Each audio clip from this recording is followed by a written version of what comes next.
Senator Carson, would you like to lead us? Sure. I pledge allegiance to the flag of the United States of America and to the republic for which it stands, one nation, under God, indivisible, with liberty and justice for all. And if you'd all please stay standing for a moment of silence for our men and women who are away from home, serving us, home and abroad, and for Veterans Day this Friday. Thank you.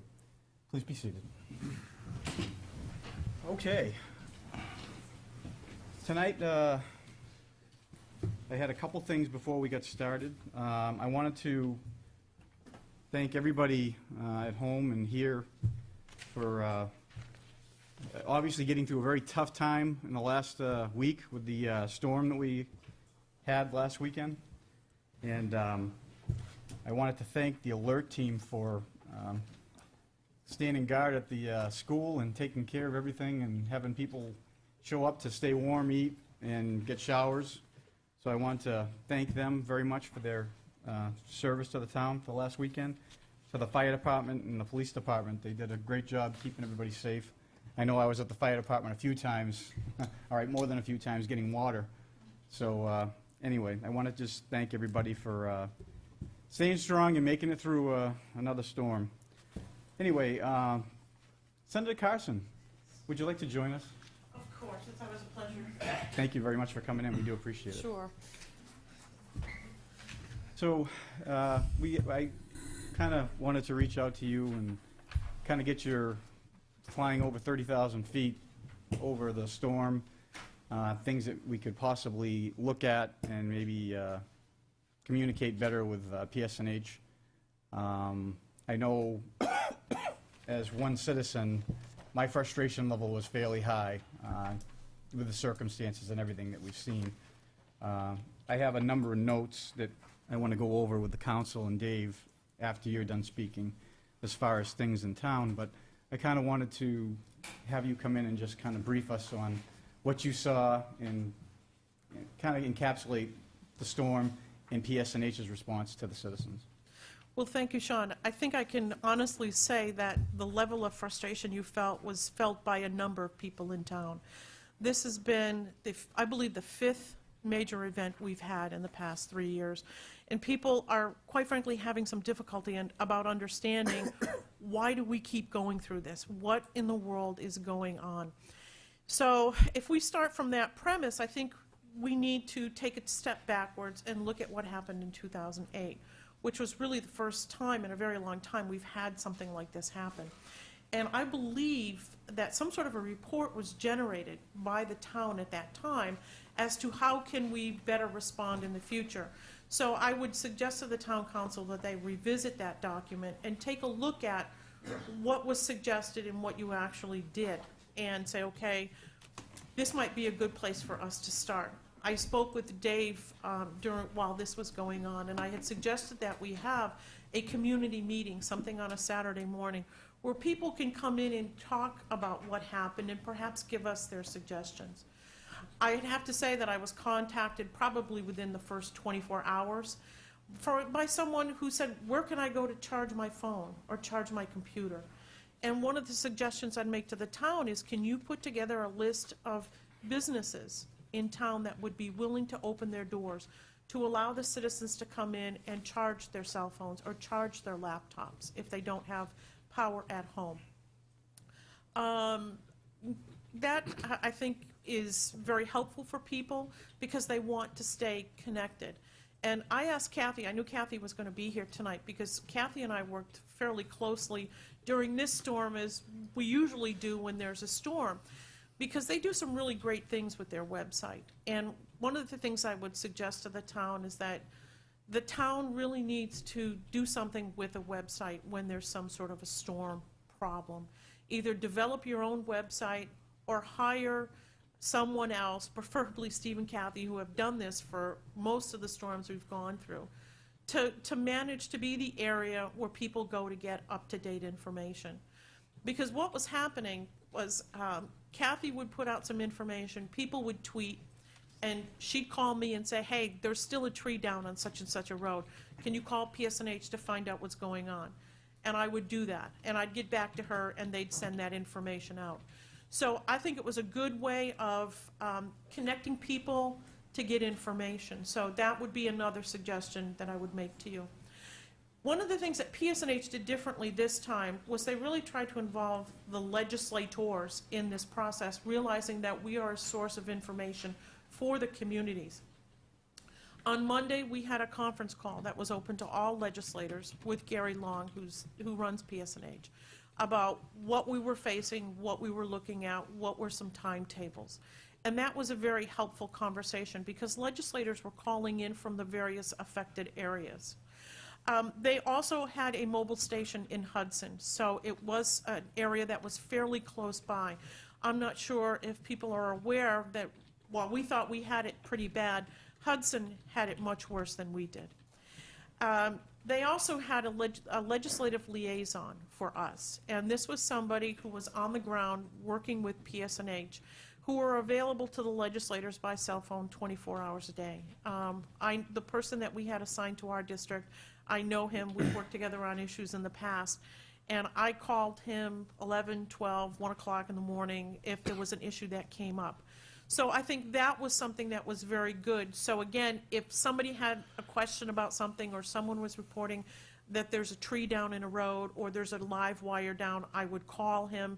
He would get on it immediately, get back to me, and the situation was resolved. So I think that was another step in the right direction. So I think there have been some improvements. I think things we need to do better. I think we can all agree we need to do better. And one suggestion that I would have to the town is to identify areas where trees are a problem, and perhaps work with PSNH and the homeowners to try to resolve those issues. If trees are on private property, we've got to deal with that, and we've got to work with the homeowners about trimming trees on their property. But we need to identify areas where the power just seems to go out, and it's because of trees coming down on wires. And, you know, I'd be more than happy to work with you at the state level. Whatever we need to do, we will get it done. We passed a bill a few years ago that allows PSNH to cut back quite a bit more than what they used to do, and if we have to do that again, then we have to do that again.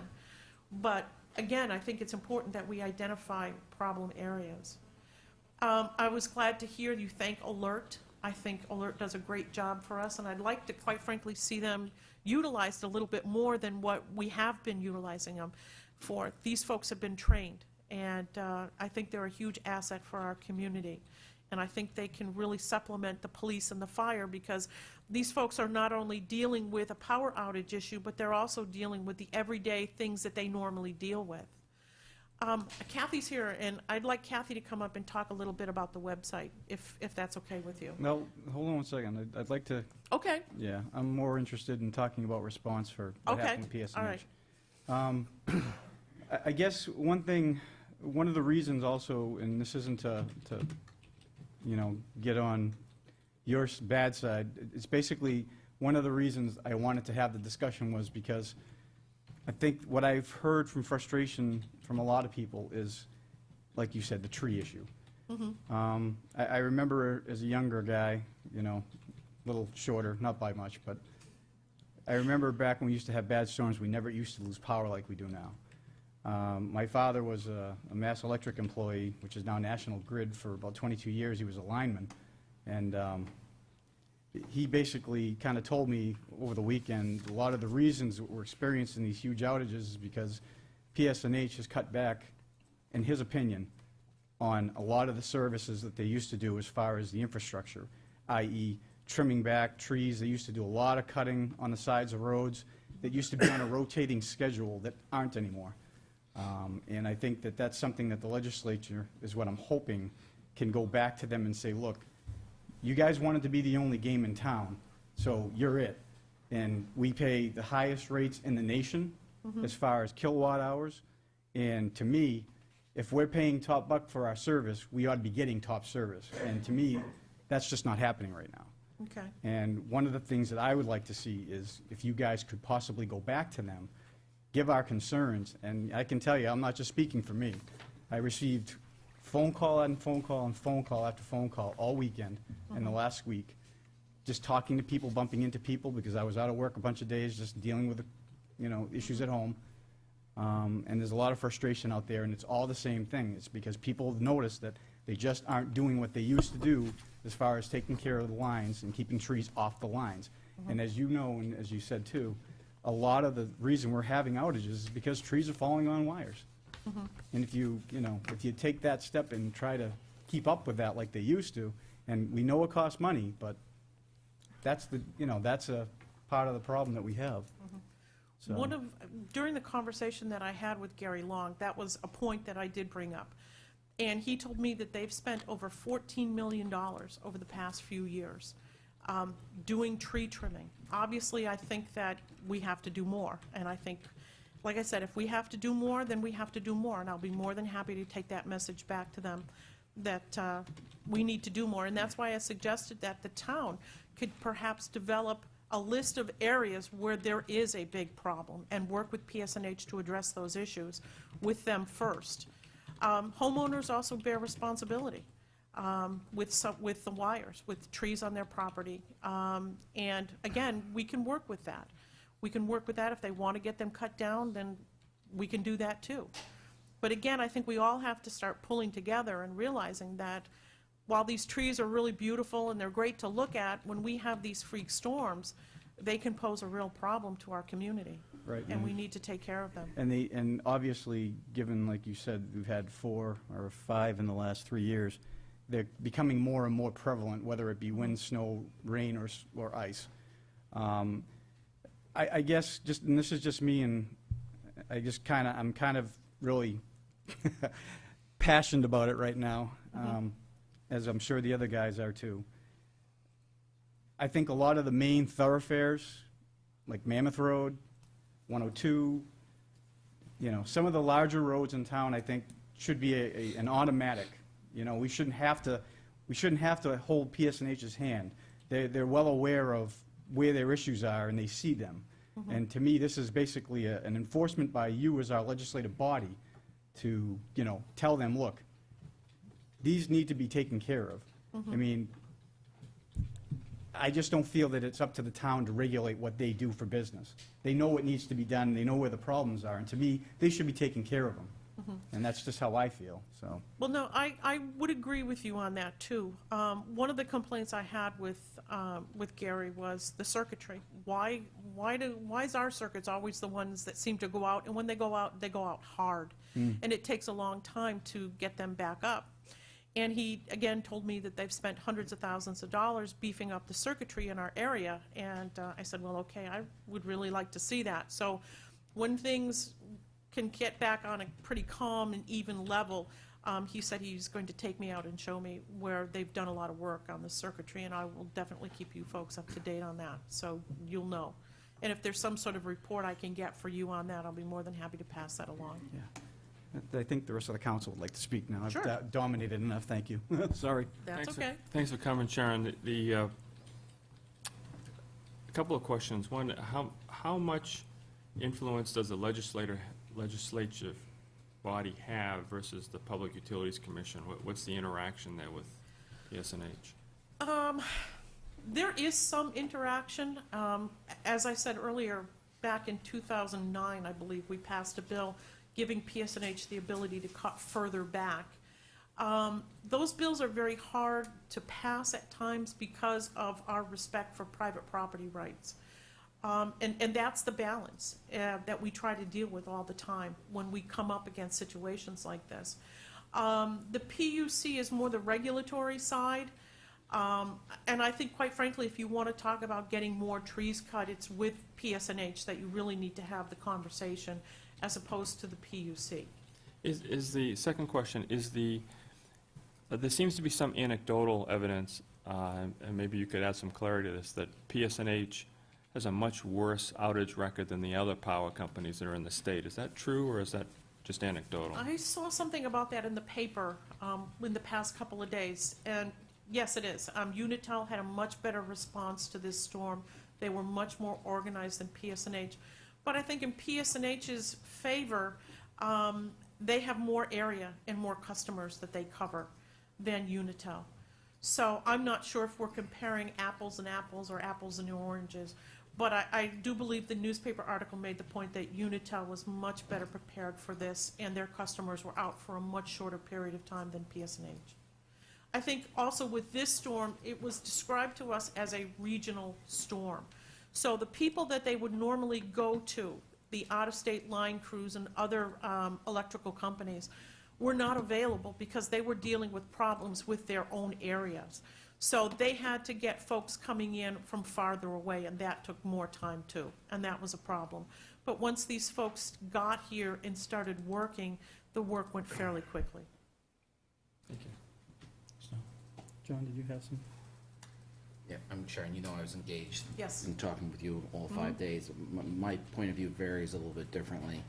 PSNH is part of Northeast Utilities, and Northeast Utilities had 700,000 customers down in Connecticut, so they couldn't pull from the parent company. So that took care of that. The other piece to this is what I learned through this entire process is PSNH operates on what's called a push-pull. Smarter you are, the smarter they are. What does that mean? What that means is if you can push information at them, they respond to the push versus them going out and pulling. So, if you look at Derry's website from the storm, Derry did a great job from the standpoint of pushing information, and they came up faster.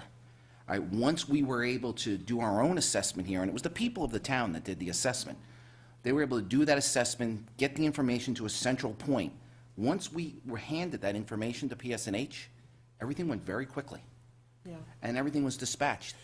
And I learned this directly from the PSNH rep that they go where they get the information first, and that's how they respond. So I thought that was, a lesson learned. We have to, as a community, get smarter. The other thing I learned, and I didn't know this, is there's 3,000 to 4,000 customers on the Adams Road Circuit. The Adams Road Circuit, I do know this, is a scenic byway. We don't let anybody cut the trees on the Adams Road Circuit. That's us. That's not PSNH.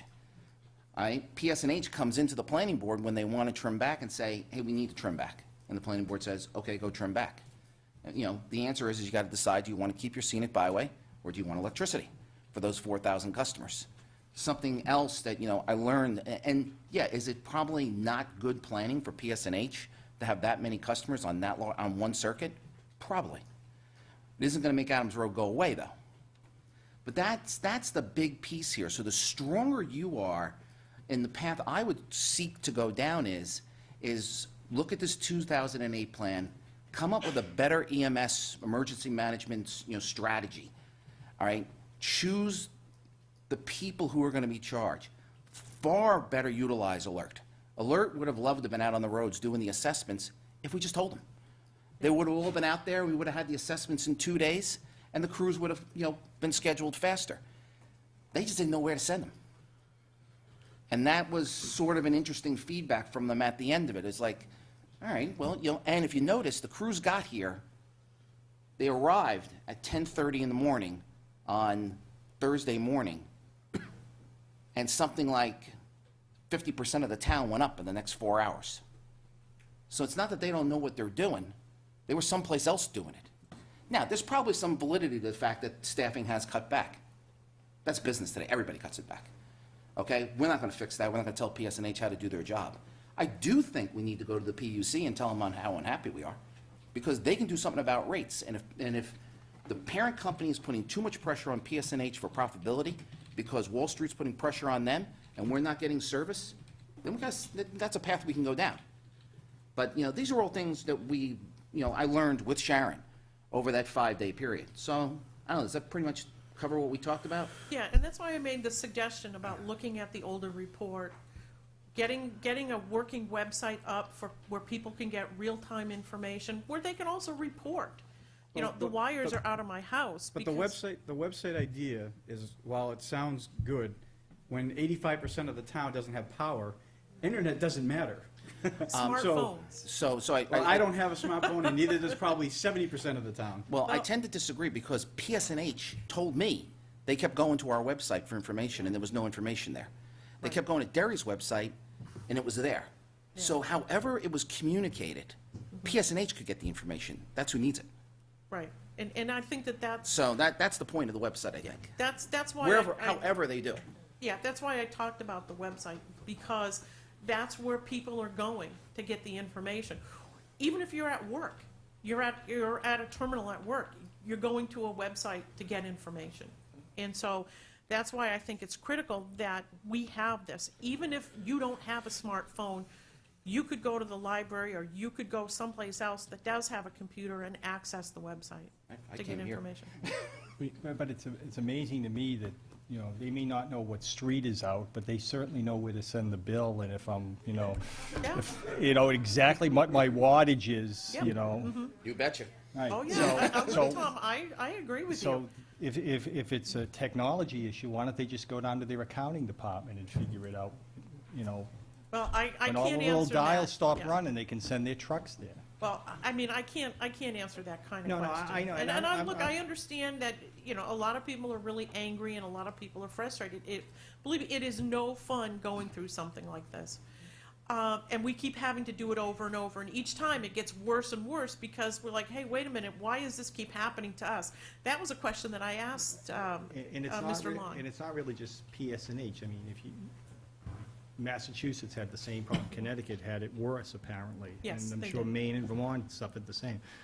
You know, I guess my question, it's actually, I think the legislature could address is, it's nice that they say they spend $14 million, but that, in the abstract, means nothing. If $14 million represents 1% of their expenses, and in previous years, they spent $7 million, but it represented 3% of their expenses, it means they're cutting back on their maintenance.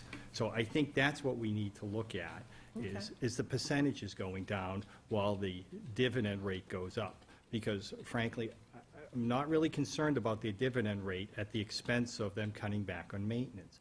This seems to be an endemic problem for that industry, and I think, that, you know, we all see it's trees coming down, and there's not enough maintenance being done. And unless their numbers bear out that they are spending more money than in the past, I think that's where the legislature and the PUC need to look at. Well, we can definitely look at that. But I think something that John said is important, the importance of information. And that's why I said that if we could compile a list of areas in our town where we need to get the trees cut, we push that information at PSNH, they know this is where they need to come, and just keep on them to make sure it gets done. Rather than depend upon them to come in and say, okay, routine maintenance, we got a problem here. If we give them the information, we have problem areas, we need these trees cut, so we don't go through this again, I think that can only benefit the town. But definitely, I agree with you about the cutting back of maintenance, and that's something that we can look into. And if we need to do something legislatively, we can. Just to tie into that, and then Joe has a question. I do appreciate that, and you're probably absolutely, you know, right as far as, you know, maybe holding their feet to the fire more. But I can tell you, you know, in the years I've lived on Mammoth Road, I used to have a big maple tree, and probably some folks remember it because every year it seemed like I was losing a limb that would cut the power to everybody on my street. And, you know, so I used to call PSNH and try to get them to cut it because it was right on the road. But they said, well, that's your tree, it's your problem. So we fought over this for, I don't know, 4 or 5 years, and while every year I'd lose another limb and it would take the power lines down. So finally, I ended up biting the bullet because I was just tired of the lines coming down. And that's the kind of pushback that I kept getting. So I ended up paying for it myself just so I was tired of it. And while it sounds great in theory, I don't know, you know, maybe this situation will maybe make them appreciate the frustration a little more, so maybe there'll be a little more activity on their end. I don't know. Well, that's why I think it's important that we do have that kind of a discussion. I understand about the cost of taking down trees. Just probably about 2 weeks before the storm, we had 5 massive pine trees taken down alongside my house. And they looked great. They were beautiful trees. But it's interesting that when they were cut down, they were all rotted on the inside. So while you might think you've got this great tree, it might not be very healthy. But that's why I said to have the town work with PSNH and the property owner to come up with some sort of a solution, to identify the problem areas and to work together to try to come to some sort of a solution to take care of these trees, so we don't have the problems of the continual trees, the limbs falling down on these wires. Yeah, I just wanted to say, Senator, that I agree with the fact that we need to ramp up our communication. I think that during my visits to the shelter, I spoke to some of the people that were staying there, and I guess the biggest thing that they were looking for is updates. And I kind of had an idea that if we were to, there was a TV kind of just playing there, random stations, and I had an idea that if we were able to maybe put a live update from PSNH as to where they were. I mean, town manager was sending us emails on our phones and gave us updates as to where Londonderry stood as far as the rest of the state, bringing people up to speed.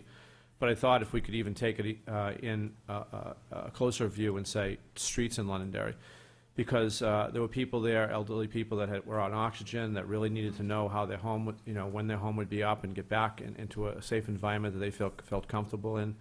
And of course, they were very happy that we had the shelter open, but everybody was interested in knowing when they would be back up and why one part of town across the street would be up and another part wouldn't. And I started to realize, doing some talking, Griffin is on Hudson's main line, and it's a lot of the lines go underneath the ground.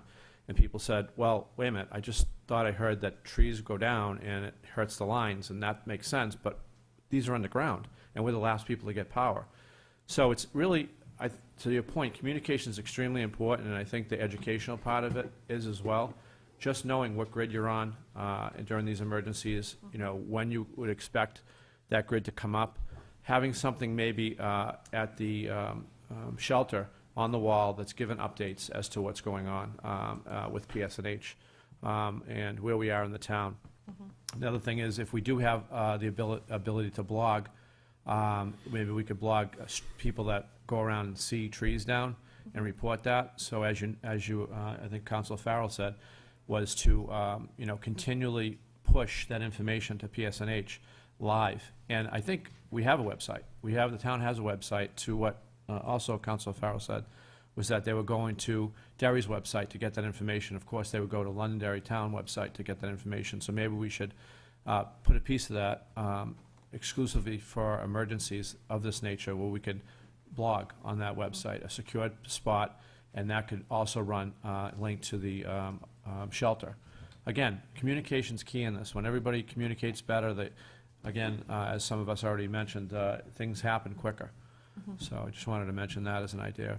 But I do agree, communication's key. I think too, with our seniors that are on medical machines, either for oxygen or any kind of machine, and I don't want to misspeak here, but I remember hearing something a few years ago that if you are on that type of a life-saving device, that you should contact PSNH and notify them, so if the power does go out, you're usually one of the first to go back up. I will have to check into that, and I will get back to you. Again, that's kind of the information that should be up on a website, so people know that. Yeah, they have to be coded with that? I'm not sure. It's either that you need a prescription from the physician. Again, it's just something I remember hearing a little while back. So I'll have to get the exact language and everything for you, and we'll make sure to get that to you. One of the only other thing I wanted, a point that I wanted to make, and I'm not sure if this is appropriate here, Mr. Chairman, but one of the needs that we have with the shelter that was very evident is that you have to kind of prepare the shelter for the people that are actually going to come. And it seems to me that some of the people that actually come to the shelter have more needs than maybe you and I have. And the type of cots that we have there aren't really the type of cots we might be interested or actually doing the needs. So I wrote down, it's called an enhanced special needs medical. And if you look at the type of cot that is, some of the people that were there that really needed the shelter for medical reasons, they said that they really couldn't get in the other cots. And those are the people that we're trying to serve, are the people that couldn't take care of themselves. So I'm not sure if we do this now or we do this later, but I really would like to talk about that in the future. Have it, as far as ideas go, why don't you, I'm sure you have them written down. Oh, yeah. What I'd like to do is I have a laundry list here. Absolutely. And Put 'em not to together. tie up Sharon, I figured that the council would spend some time with Dave, and we'll go through everything that we had listed. Yep.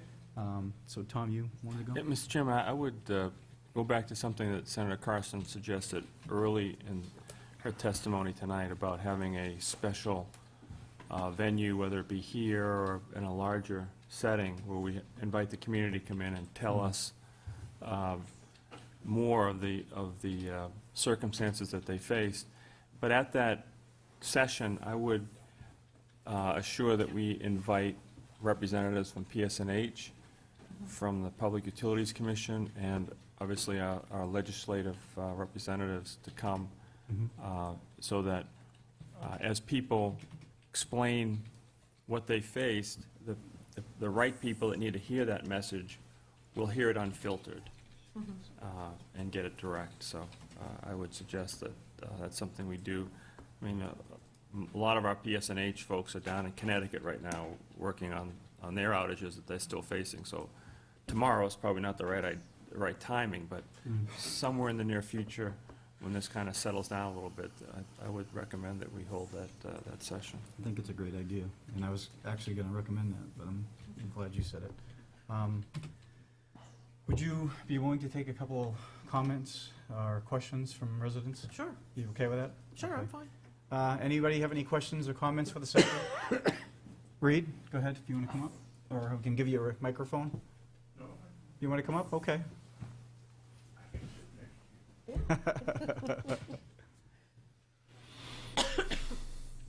But I think the venue idea, I think, is a good idea, a very good idea. And hopefully we'll have some of our questions that we'll give to Dave tonight, and maybe be able to better address that when we do have that. Oh. Mr. Clark. Reed Clark, Stonehenge Road.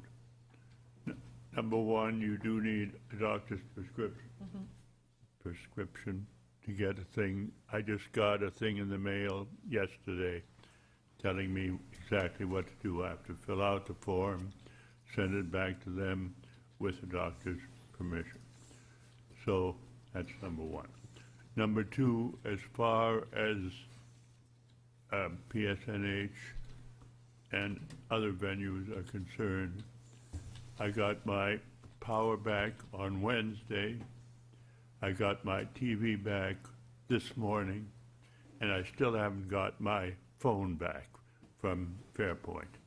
So to me, the latter, the phone, is the most important, because without the phone, I have no TV, no website privileges, and without the phone, I have no ability to get there, except I have a little cell phone, which, as you know, with my age, I don't use cell phones very much, so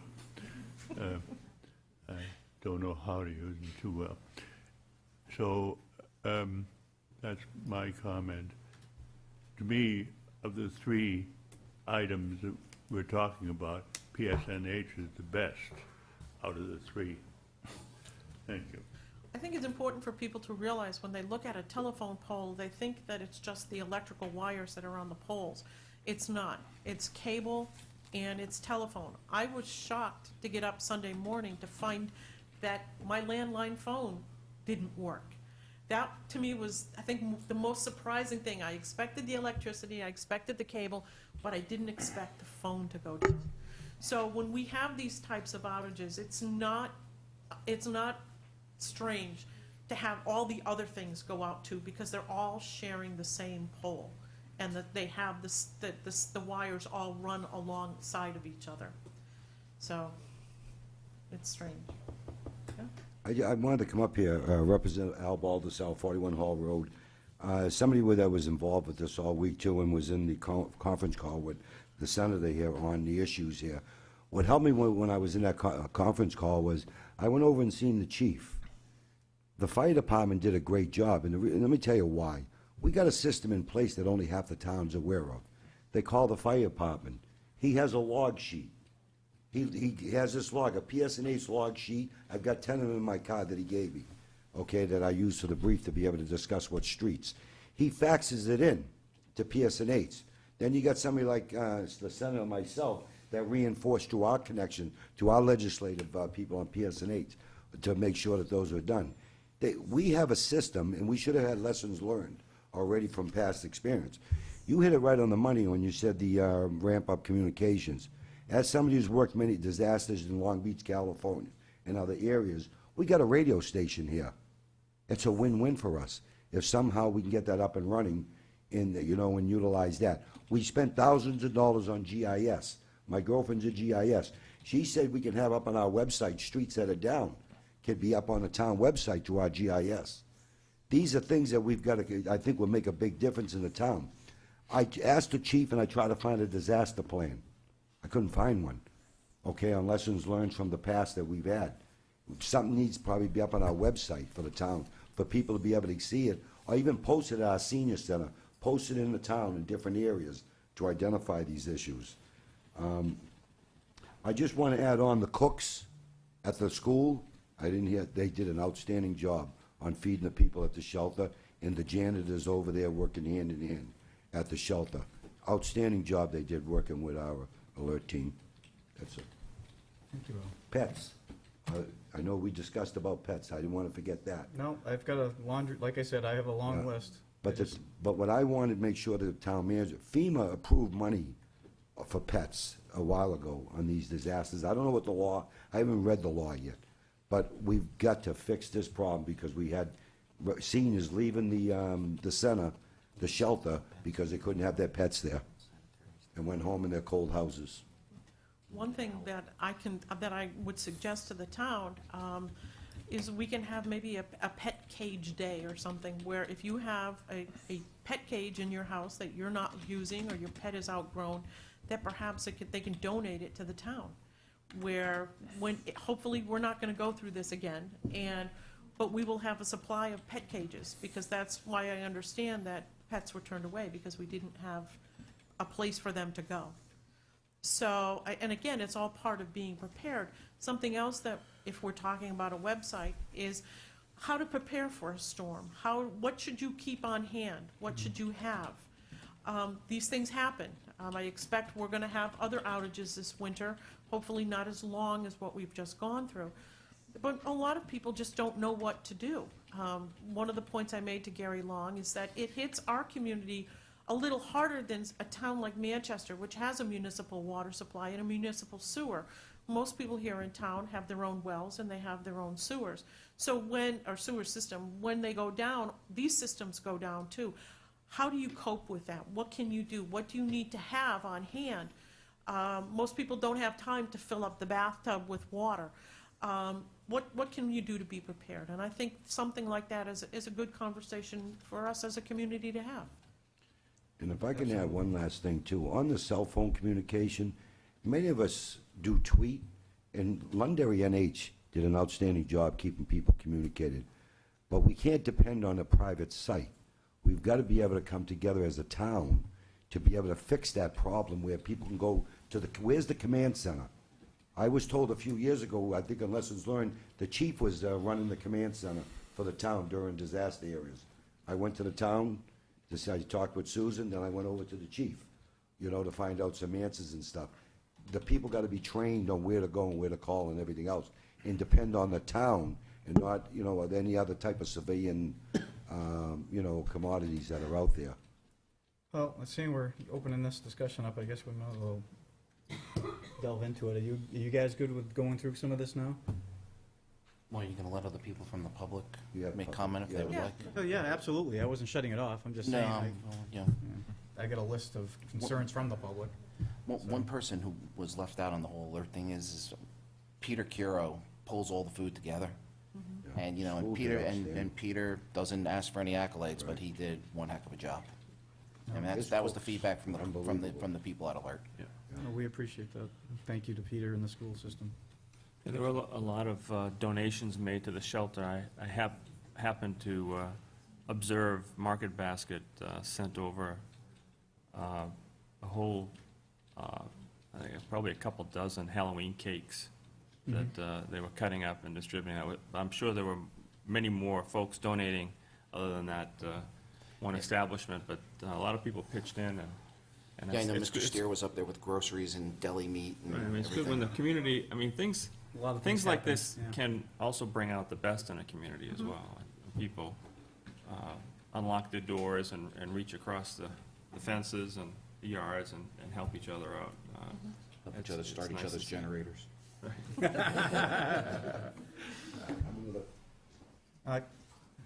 Yeah, that's fine. Yes, ma'am. Yes, I'm Maureen Comfort. I live at 14 St. Andrews Way in the Forest Hills of Londonderry community. And a lot of the issues that have already been discussed tonight is what I wanted to address. And I have 3 specific issues. The first one is an observation, and it's a bit of a rant, so please bear with me. I think the whole system for delivering electricity is hopelessly outdated. I just feel as though, 40-plus years ago, we put a man on the moon, and we had that technology and that creativity. Can't that be applied to perhaps upgrading the whole electricity delivery system so that we can get rid of this mishmash of wires and poles and trees that come down on them? A good analogy, in my estimation, is the old-fashioned Christmas tree lights that you would string on the tree, and if one bulb burnt out, the whole thing Well, went I'm out. not familiar with that. Oh, of course not. Some of you might be, but I certainly am. And perhaps underground wiring was talked about a little bit, and perhaps that's the answer, but what good is underground wiring if it's connected to above-ground wiring? It's, it has to be all underground, or underground and sort of self-contained. It makes no logical sense to me to have underground wiring attached to this mishmash and outdated system. I think a lot of the problem that you'll find when it comes to that argument is to put everything underground, it's a lot of money. Hugely expensive. A lot of money. I'm sure. I liken it to comparing it to when Councilor Green had asked about putting fire hydrants in, more areas of the town, and to completely outfit a town and put them in I don't remember what the proximity was. $100 million, I remember. Yeah, it was better than 120 million, I think it was, just to do that. Newspaper said today PSNH would have to spend $43 billion to put it all underground. Wow. And I can tell you right now that our rates are pretty high now. I wouldn't sign up for it. Well, I know I won't see it in my lifetime, but it's just something I wanted to rant about, and I'm finished with that. Secondly, I'd like the council and perhaps the legislature to take PSNH to task for what I consider a slow response. I was driving around Londonderry on Sunday and Monday with my car heater turned up on high, and I saw no PSNH trucks, none whatsoever. On Tuesday at 11:30, I saw 5 or 6 mobilizing at the Nutfield Country Store parking lot, and they were all from out of state. And then within 24 hours, we had our power back. Now, this begs the question, does PSNH have the staff and the equipment to handle Well, these kinds of and I emergencies? think I can answer that on behalf of the council. As Councilor Farrell had mentioned, they're not staffed for that. They're staffed adequately for normal everyday business, but when something like this happens, and it's like to Senator Carson, she had pointed out that it was a regionalized storm, and they couldn't pull the resources, in fast enough because they were busy dealing with other areas that had been hit just as hard as us. So that made it difficult. So in essence, what they had to do was go to all the other states that were farther out that weren't affected by the storm, and that's basically what they had to do, was they had to draw from those different municipalities to come in and help us. Just as an example, I was in Springfield, Mass. On Friday and passed by 5 or 6 trucks from Michigan, Yeah, electric company in Michigan. yeah, I didn't catch where the ones that were mobilizing at Nutfield, where they were from, but I did see an Those were the area Tennessee code on. Volunteer Boys. Yeah, I think it was Tennessee, because, yes, I recognized the area code on the side of the trucks. But at any rate, I just thought, where's PSNH? They're our utility company. Another issue I thought about was, I wonder if PSNH has dealt with the exponential rise in the population in southern communities, southern New Hampshire communities like Londonderry. I mean, we've really grown a Just lot. in their accounting department, apparently.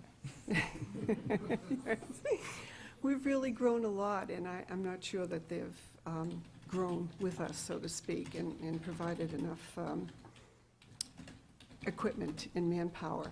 One of the things I was thinking about, I looked up who the CEO of PSNH is. It's Leon Olivier, and his salary, according to Forbes magazine last year, salary and stock options was $4.25 million. Now, if some of that money could go towards upgrading the system. Hey, it's great to That be would- Leon, isn't it? Pardon me? It's great to be Leon. Yeah. That would help us all out. Just so you know, PSNH reported earnings on Friday of $90 million, down to $10 million on $1.4 billion in revenue. Down 10 million. Down 10 million year to year. I mean, I just read it on the web, but they had time to report earnings on Friday. Yeah, exactly. But at any rate, it's not as though we can choose another utility. PSNH is the only game in town, so they really must do a better job for their customers, in my estimation. And lastly, I would like the council and the legislature to think about petitioning PSNH to consider senior communities like Forest Hills some sort of priority and get the power restored more quickly. There are several people in our community, and I'm sure this is the case in other senior communities within the town, who have significant medical issues. And, you know, having to deal with being cold and unable to cook a hot meal for several days in a row really adds stress to people who already live in stressful conditions because their health is compromised.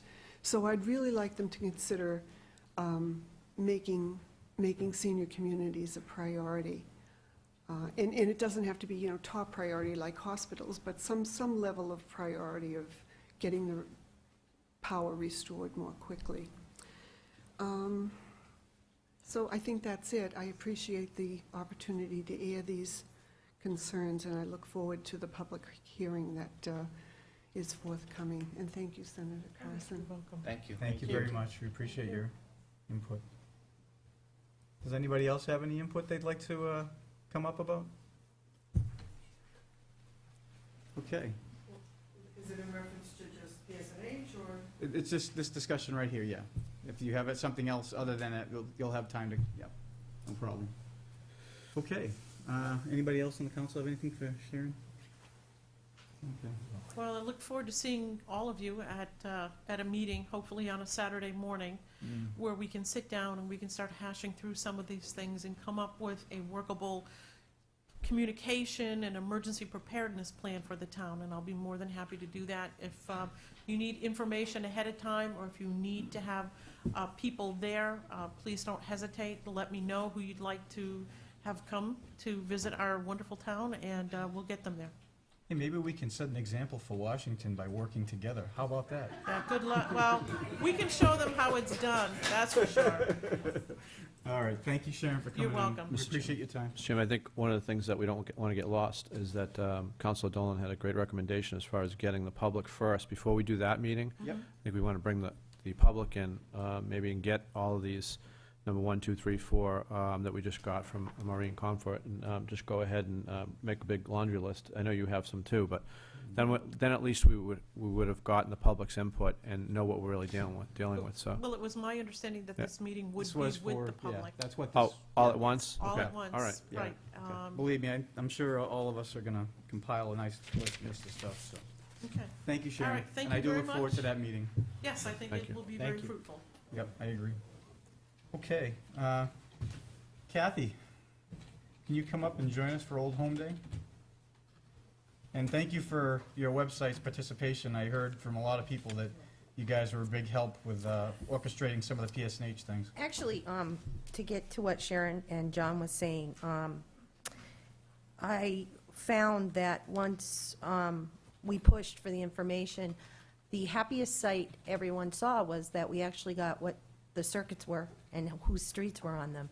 And the one circuit, which is the Adams Road Circuit, has over 4,000 customers on it. And I think it started to give people an understanding of what was going on. And the other thing that the website has done is made it great commodity in the town, because now most of the, we actually had people asking us, how come we don't have a nickname for our neighborhood? So we've made the trees and the Greeks and the cows and the national parks where Jay lives, and the Indians, I don't know if you can say that anymore. And so we've pretty much got a group. Native Americans. So a lot of people enjoy the fact that they're in their area, and absolutely. What's your nickname? What's our nickname? Yeah. I Did you don't come up have with one one. yet? We don't have one. We're only one road, but the trees were the last to come up this time, and they were none too pleased in the trees, so. But we also have the, happy, jolly, tranquil, and pleasant over there. They call themselves the Prozac neighborhood, so, people were coming out. But the absolute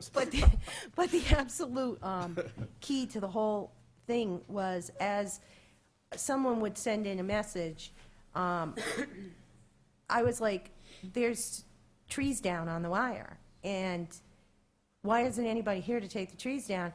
Yet you'd call and there'd be no record of it anywhere. So I think our biggest mistake as a community is what Sharon said, is put alert in the cars as soon as it happens and have them go out, so that on Monday, we're not saying there's any roads closed, and then you're getting, are you kidding? There's a giant tree across the road. You can't get through here. I mean, Anchropolis had a tree down for 3 days that everybody kept saying, no, there's no tree there. Finally, the woman was so frustrated, she actually emailed us a picture so we could put it up on the site, because nobody believed that there was a tree down there. I don't So, mean I to mean- laugh, but it is frustrating. So, I mean, having alert go out and systematically do it as a member of the town, under the town's guidance, might give it a higher priority and a faster response time, because as John was saying, I think our mistake is we don't communicate as well with them as we should be. And if you notice, Squeaky Wheel got the grease, and Derry was getting up much faster than we were. I mean, if you looked at Derry's website, it was unbelievable. It was the street, the number, what was wrong with it, a coil rolled up at house number 4. I mean, they need that kind of detail. And, and most of the residents are the people that were telling us the detail, and we were resending it out. And I don't think in a year from now, Sean, you're going to have to worry if people don't have power, because social networking has just changed the world. And you just can't keep up with it. And people were communicating faster and coming up with things. So, I mean, that's the one good thing in it. People were all over Facebook. People were all over the internet. People were all over, I mean, just getting out information as fast as they could. So it is it's a new world. And it would make sense that the town uses its Facebook page or Twitter, or, I mean, they could have been doing the tweets here at the town hall just as easy as I was. Mm-hmm. Understood. So Chairman, before we go on to Old Home Days, I have Yeah. one more question on this topic. And it's to you, Dave. There's still quite a bit of remnants of trees and branches and so forth that are along the sides of roads and so forth. Can you explain what the town's responsibility will be or not be along those lines? Sure, the town collects debris from its right-of-way, deposited from its right-of-way, so folks should not be taking trees from the backyard and putting them in the town's right-of-way. Citizens can go to our drop-off center off of West Road. It'll be open at least through November 19th, hopefully longer if the weather holds. There's also a facility in Derry, which is on our website, in which you can bring your debris there free of charge, and they'll chip it up and process it for you. So to that point, that was one of the hit lists that I had 3 people call me on. They were turned away because their limbs, I guess, were over the diameter, right? 6 inches. 6 inches. Right. And they weren't very happy that the town's response to them was, sorry, we can't help you. Well, that's the limits of our permit, Well, with the state.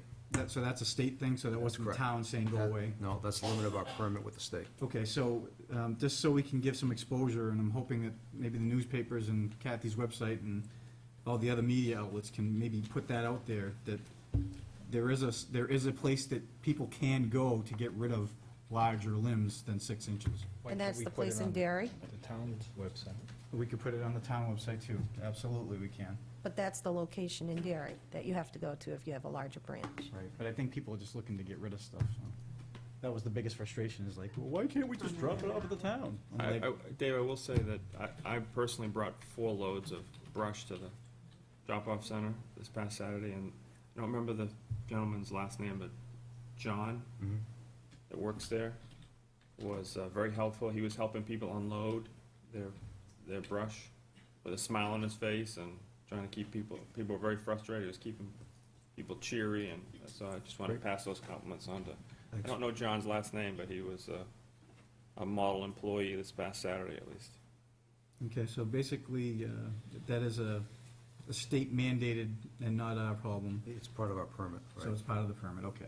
So that's a good thing to know, because I wasn't even aware of that. I just thought it was as simple as just saying, can we just make an exception for one weekend and have people bring stuff down? But I guess we can't do that.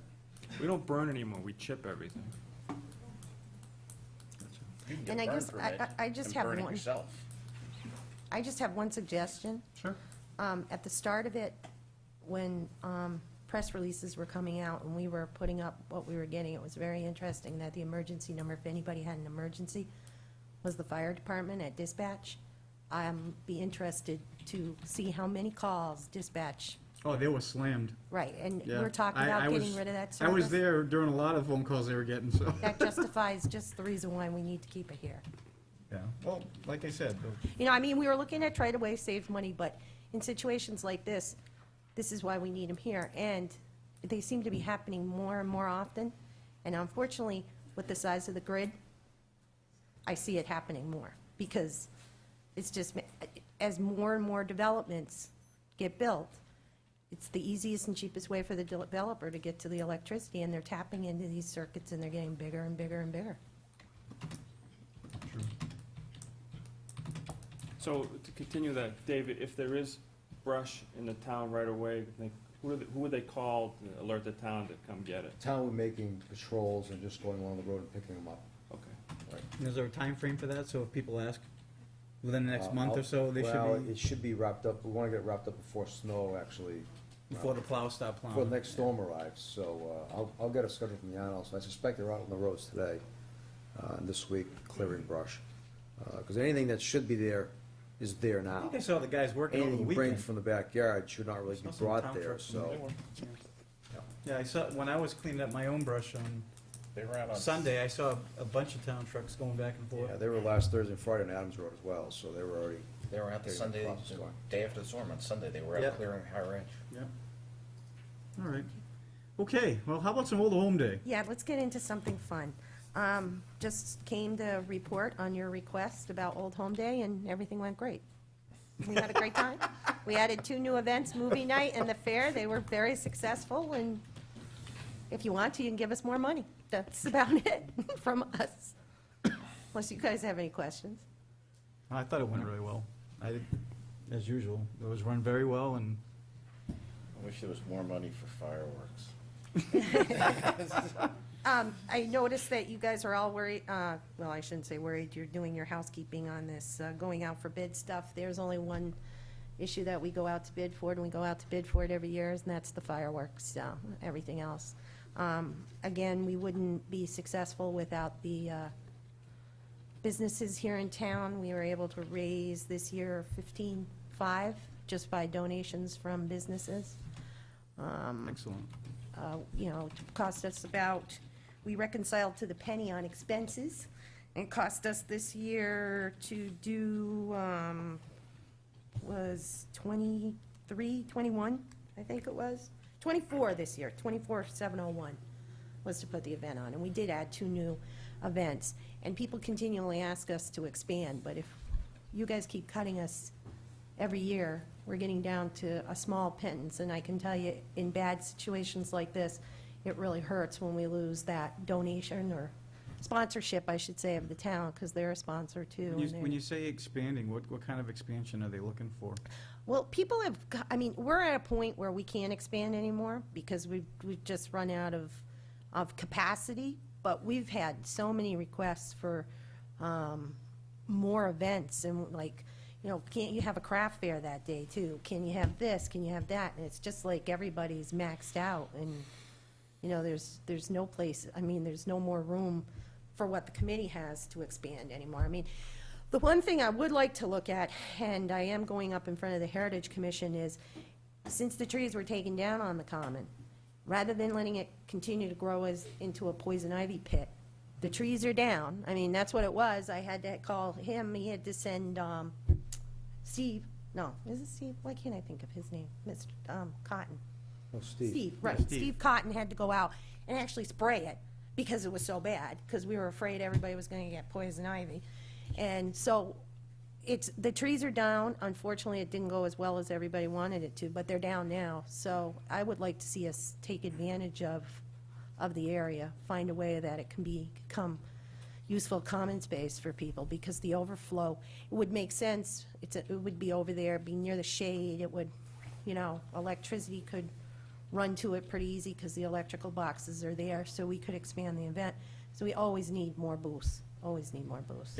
We've been kicking around the idea for the last decade or so about, at some point in time, expanding the town common, because the town has kind of outgrown the town common, and maybe expanding it on those two axes that are against the trees, you know, 25 to 50 feet wider.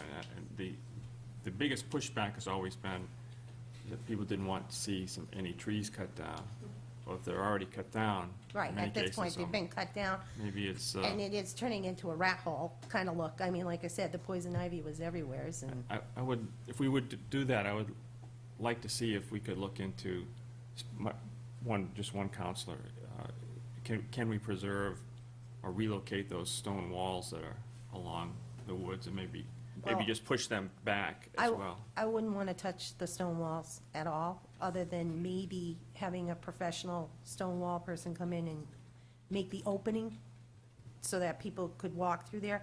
Because unfortunately, with the cut down, if you go look at the walls, the kids are climbing all over, trying to get into the poison ivy. And the wall over there is taking a beating. It's starting to, you know. It's getting knocked down? Yeah. So, I mean, it makes sense to reevaluate it. I mean, the trees did get cut down, the space is open. It would make a nice addition to expanding the That's kind common. of the whole purpose of it anyway. I remember back when they were discussing it. That was the purpose of doing it, just to, I mean, let's face it, we've grown to 25,000 people, and we still have the same town common we had when we were 200 people, so. Well, is it worthwhile to ask the town manager to bring us back a notional plan of what that might look like? And then maybe figure out how to fund it. Maybe we can do some combination of, Well, the first thing we have to do is get permission from the Heritage Commission though, right? Consensus of the Heritage Commission. Yeah. Right. And that's why I'm going in front of them the third 17th? Thursday, yeah, yeah. to talk about this, because, you know, it's down. If it hadn't happened, Old Home Day would be fine. But where it's there and it's open now and the trees are gone, and rather than just, Yeah. I mean, at this point, it seems useless for the space to just go to waste, you know, now that the trees are down. Let's take advantage of it. I agree. The expenses wouldn't be significant, just a question of grinding stumps, getting rid of the poison ivy, and having somebody come in professionally, make a cut in that stone Yeah. wall for an access way, and that's pretty much what you've got. Sounds like a good thing to do. And then the only other thing is I should have probably said was, this year, we got some assistance from, I forgot to mention them, the Rockingham Work Experience Program. One of the people in that program, administrators, volunteered to be on our Old Home Day staff. And she was able to get through training of these people, they did a lot of the phone calls and solicited a lot of the prizes. So this year, we had a lot of good prizes for bingo and the fair and everything. Over $4,500 of in-kind prizes there were also. So we did very well this year for sponsorships, and it just was a good, I mean, I've got a great group of people. Without them, this wouldn't happen. I mean, and anyone who wants to join us, we just would love to have anybody come on board. We have a great time, so. That's it. Any council questions for Kathy? Gonna give me my fireworks money, John? Keep pushing for fireworks. I'm gonna go for it. I did last year, too. Yes, he did. Nobody wants good fireworks. And just so you know, the town, just, our donation went from 10,000, and now we're down to 66.50, so, that's it. Duly noted. All right, thank you. Thanks, Thank you. Kathy. Appreciate it. Mr. Margolin?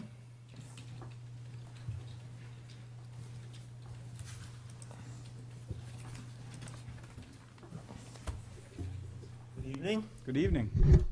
Paul Margolin for the Solid Waste Committee, the current Solid Waste Committee anyways. You have in front of you, I believe, a comparison of our original committee charter from around 1988 and a new proposed charter that the committee has spent some time preparing, as well as hopefully a name that will be more applicable to the scope of that charter. And here to address any questions or thoughts you have on the request. Thought it was excellent, well done, states what you do, and I think we should do it. Seems to update it to, more realistic terms as far as, back when this was originally implemented, a lot has changed. Including reporting to the Board of Selectmen.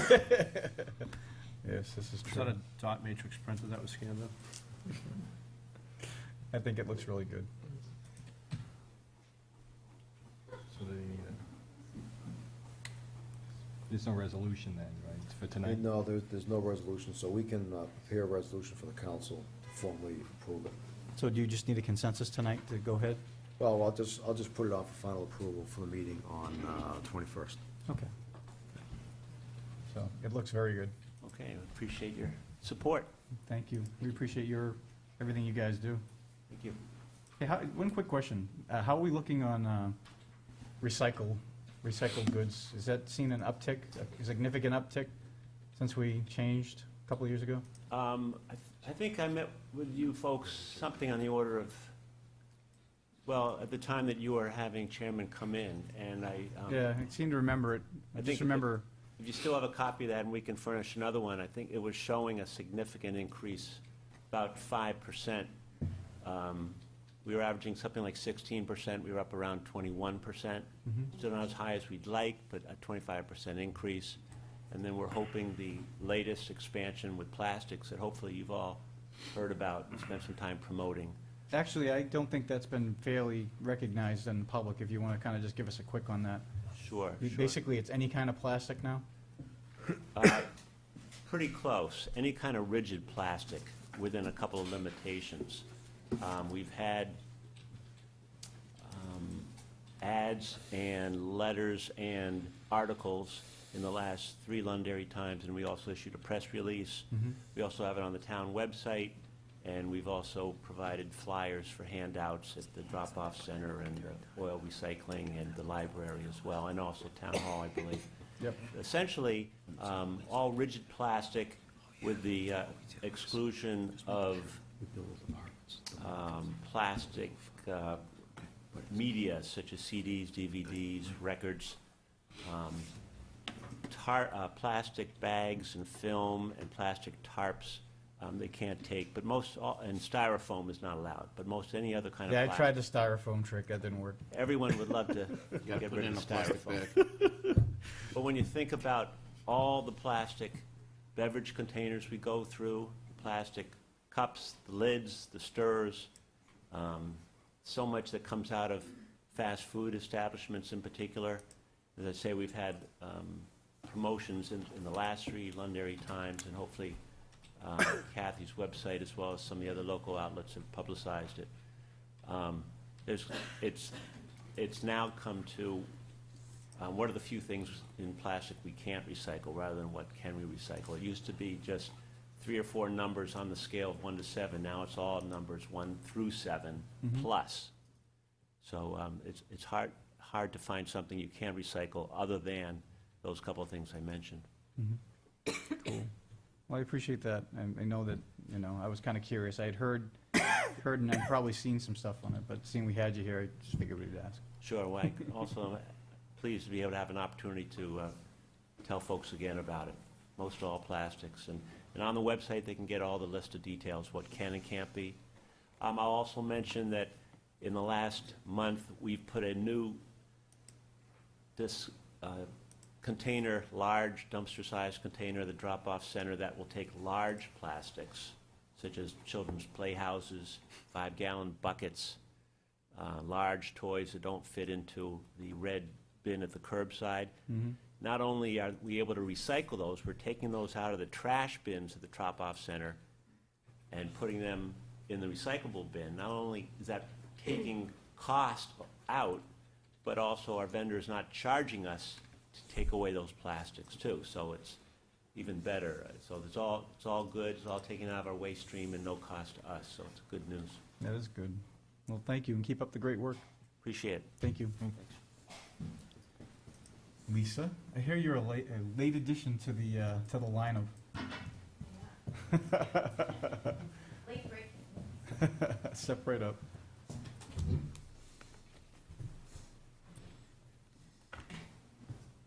Hey there, my name is Lisa Drabick, and I live at 21 King Arthur Drive. And I thank you for the opportunity to address you this evening. I'll try and keep it brief. As the Town Council is likely aware, the New Hampshire Legislature is currently undergoing the periodic process of redistricting as mandated by the New Hampshire Constitution. The law which authorizes this process, which is RSA 662-A, which I hope you all have a copy of, provides us, Londonderry, with an opportunity to reevaluate how we elect our representatives to the New Hampshire Legislature.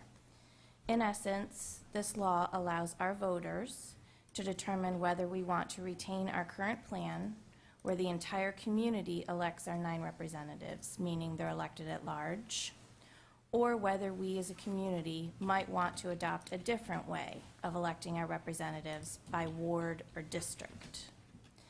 Given that I believe we now have somewhere around 18,000 registered voters in Londonderry, it seems to me there may be a better way to ensure that the needs of our growing community are met in terms of our representation in the legislature.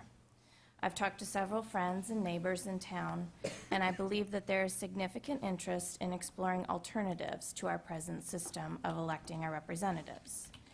It is my contention that our community would be more efficiently served by our state reps if we were allowed to elect them by ward rather than simply at large.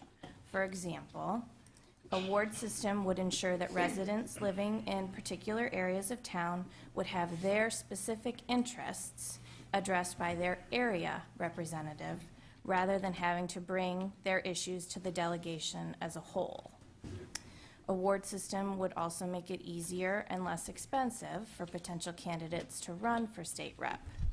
These are just a few of the potential benefits that I believe we would have if we switch to a ward system.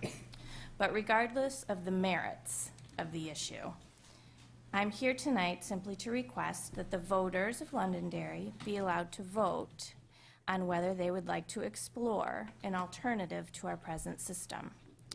Pursuant to RSA 662-A:3, you, as the Town Council, are empowered to put the issue on our next ballot in March. Let me read to you what the law says in particular.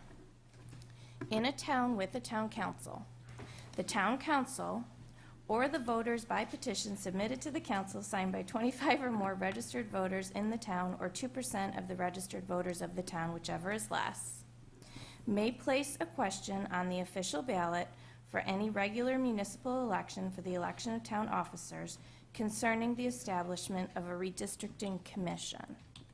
The wording of the question shall be, shall the town establish a redistricting commission to divide the town into 2 or more districts for the purpose of electing representatives to the general court? Again, I'm simply here tonight to request that pursuant to the authority granted to you by RSA 662-A:3, that such question be placed on the March ballot by the Town Council for consideration by Londonderry voters. Thank you. Okay, thank you. Counsel? First I'm hearing of it, Yeah. read it this afternoon, don't have a point of view on it yet. Right, Literally, it's a couple hours old for me, so sure. I'd probably like a little time to either hear more or learn more. Yeah, I can understand the concept. I also understand that if if you're a Republican, as long as you're not an axe murderer, you probably get hired, get in the town of Londonderry.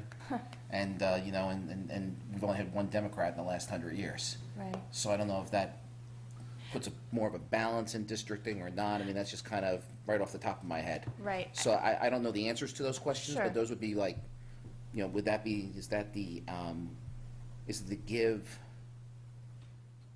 smaller segments of voting blocks? The ability Essentially- to be able to have more candidates on the ballot? I mean, I don't know. These are all my Right. questions. Right, I'm and not these are not statements, they're just kind of questions. Sure.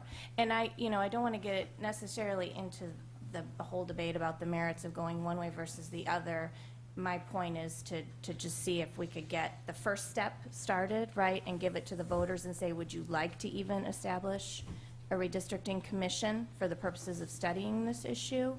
But to go just very briefly into the merits of dividing into districts, from my point of view, it's a nonpartisan issue. It's sort of a neighborhood issue more than anything, because if you divide the town into, let's say, 9 districts, or however it's done, maybe they would even say just 3 based on the 3 elementary schools, or whatever the commission would decide is the most efficient way to do it, then you've got those representatives being much more tied to the people of that particular area, right? So right now, we have 9 representatives elected at large. I happen to know their names because I like to pay attention to these things. Most people don't.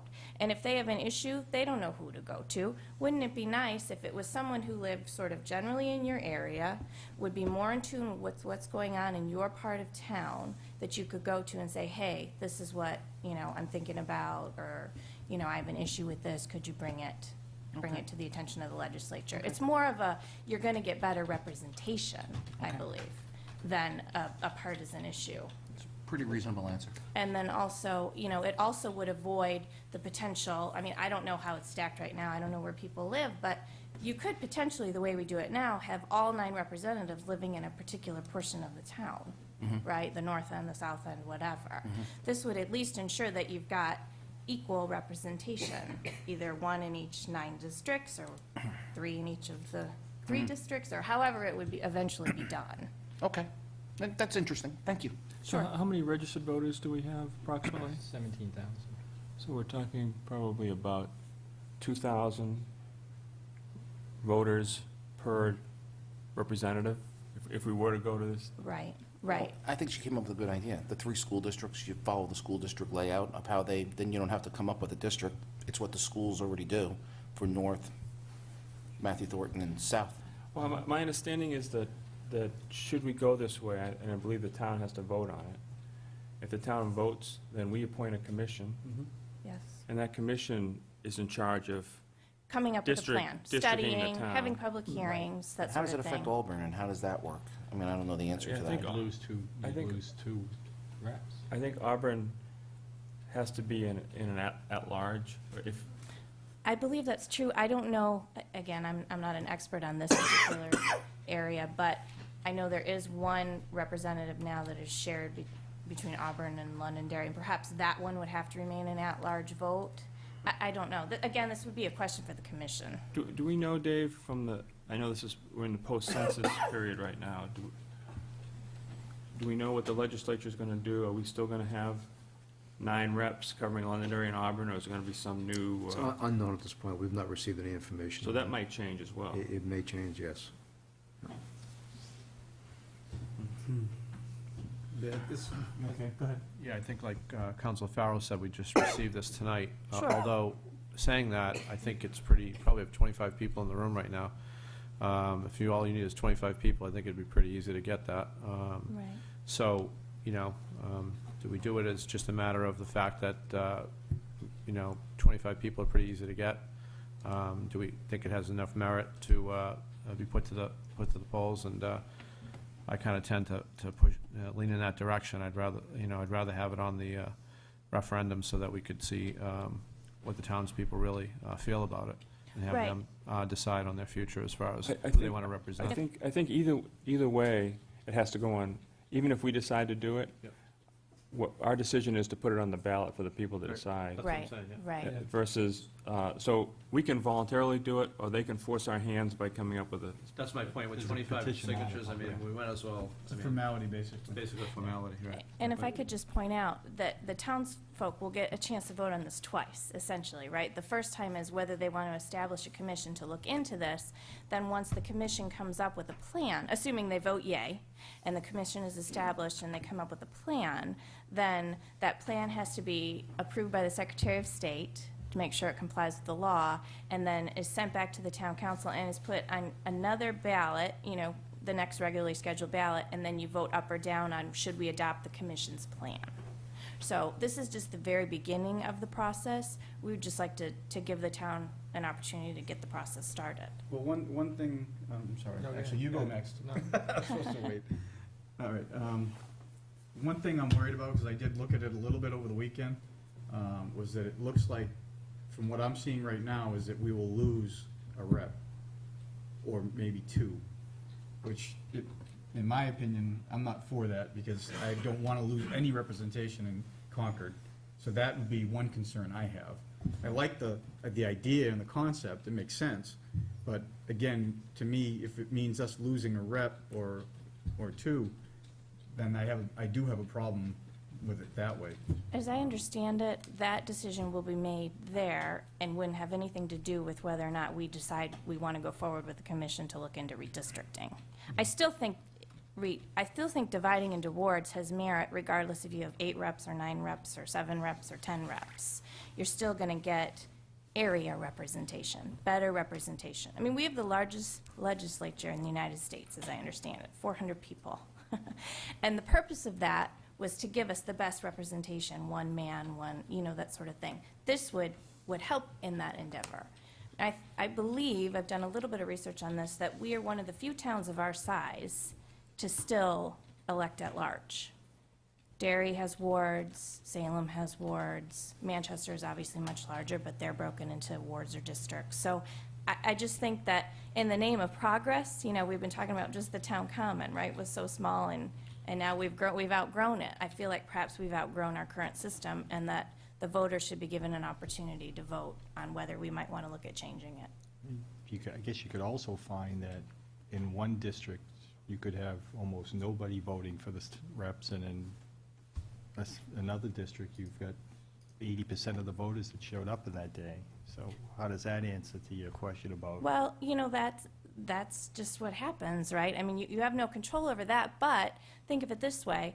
If you've got things broken into wards, then those folks who are going to run for office, it might encourage more people to run, more enthusiasm, they only have to talk to or try to communicate with that segment of Londonderry's voters, right? It's much easier to talk to people, to go door to door. You don't have to cover 25,000 people or 18,000 people or whatever the number is. You're going to concentrate on the issues in your area, the people in your area, during the process of running for state rep. You might get better representation out of it that way, and people more inclined to vote, because you might actually know who you're going to vote for. Know the person, have met them, are familiar with them. You don't have to get familiar with the positions of 9 people. You just have to get familiar with the positions of the 2 running in your district or your ward. You don't have to try to put your signs on 45 square miles either. This is true. That's simple, I put up 4. Is one of our issues during the town elections is voter apathy or low voter turnout, let me put it that way. Is there any indication that a system like this would boost voter turnout or energize people to want to Right. vote more? I think there is some anecdotal evidence out there. I don't have it for you this evening, but it makes sense to me that it would boost turnout, because again, if you've maybe met the people that are running for your state rep in your district, you would probably be more inclined to go vote. It's not just a faceless person anymore. Is it possible under this statute to have both at-large councilors and district councilors? I mean, representative? I don't see why not. I don't think the statute addresses 'Cause that. the only in reason I ask particular. is I don't know what the word flotarial means. If a seat, That's between Auburn and Londonderry. I just think that's the Googled same it, as actually. Flotarial district, I don't know. New what that- Hampshire is one of 4 states, according to Wikipedia, that has that kind of a district. Essentially, what it is, you see this up north a lot, where my hometown may have 4 representatives, next town may have 5, and then there's one seat that represents those 2 communities along with several others. That is a flotarial district. So that one representative elected on a wider scope would not be included in the redistricting. So it'd be kind of like an at-large candidate. But so it says A, in the statute, it says A flotarial, so does that mean just one? Does that mean we actually have 8, and that one is No, flotarial? that's if you have that, we don't have that situation here. The only thing I'll make an inquiry tomorrow at the Secretary of State's office is, are we authorized to do this, recognizing that we share a district currently with the town of Auburn? Right. And 662A2 says any incorporated town comprising a single state representative district. And so I don't know if that's applicable to us. I don't know how Auburn plays into that, but I'll inquire from the Secretary of Just State like we tomorrow. need to do a little more homework. Sure. Okay, maybe. Well, thank you for bringing it forward. Yes, thank you very much for your time. I Thank appreciate you it. very much. Maria, you've waited patiently? Point of order, is it about this statement or not? No, it's just public comment. You can speak to it if you would like to. I'll speak to that after she's seated, so please. Well, mine's about something different, so do you want to talk about that? Oh, yes. D-R-A-V-E-C-K. Sean, do you want me to, it's about the same subject, do you want him to speak first then? If you'd like to, go ahead. Go ahead. Absolutely. Go ahead, Reed. Go ahead. It's On the okay. same Me or subject, you? You're on. You're on. Tag, you're it. You get the mic. Reed Clark again.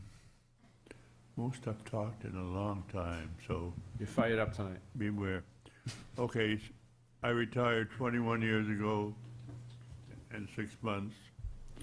And since then, what used to be New Hampshire has changed in 4 different ways. School board first,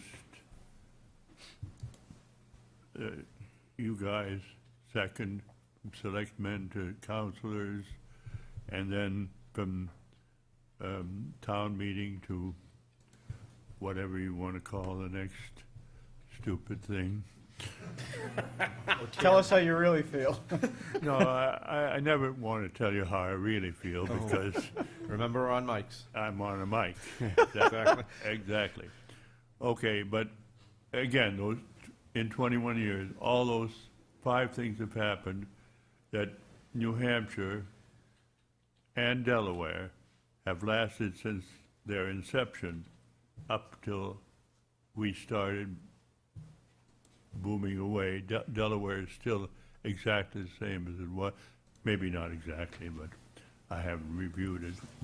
But they are still the first state and still the one with the least changes since the last 21 years than we have. So there is no way, I mean, in order to make my district a district, my nearest neighbor is 500 yards away, and the next one after that is nearly a quarter of a mile. I mean, I'm just sort of sitting there. And then I sold a few lots, so now I have maybe 8 other neighbors, but still hardly any. I don't know how you could possibly work out 9 districts, 8 districts, 7 districts.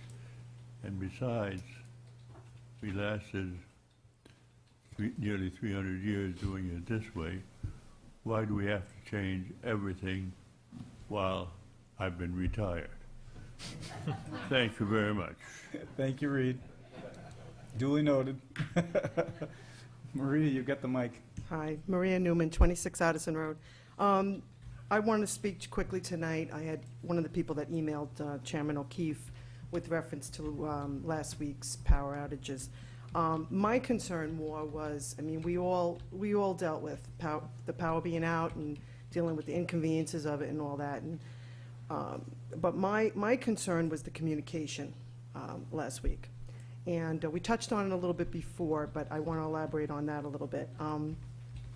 The first thing I want to do, though, is I want to accentuate the positive of this town, because over the past few years, the foresight of getting that generator over at the high school, that was obviously the best thing that ever happened, because soon after, we had so many different things happen. I think the shelter's been used, what, 3-4 times since then, at least? Easy, yeah. Easy. Yeah. And so that was great, and great foresight on the town's part.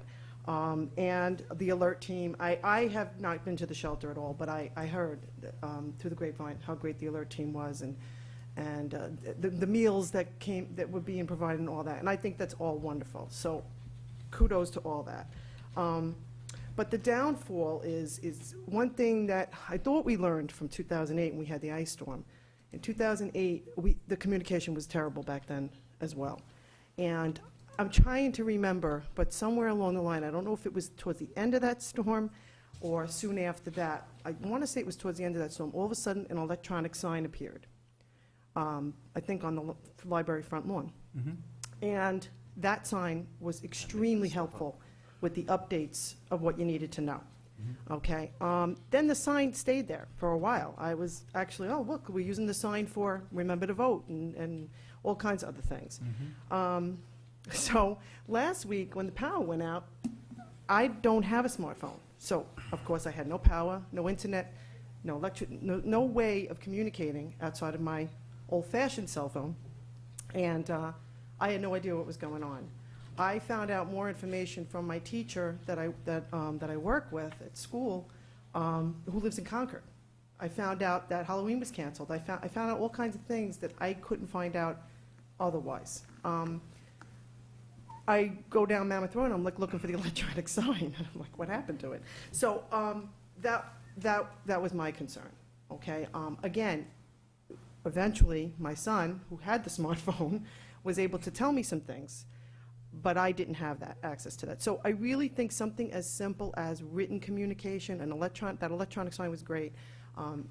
Chairman O'Keefe explained to me that I believe Continental Paving had loaned us that sign, which, thank you, Continental Paving, because that's great. But maybe we need to look into either having one of our own, or I don't know if they can help us again, or whatever. But I think that that's essential for the winter months ahead.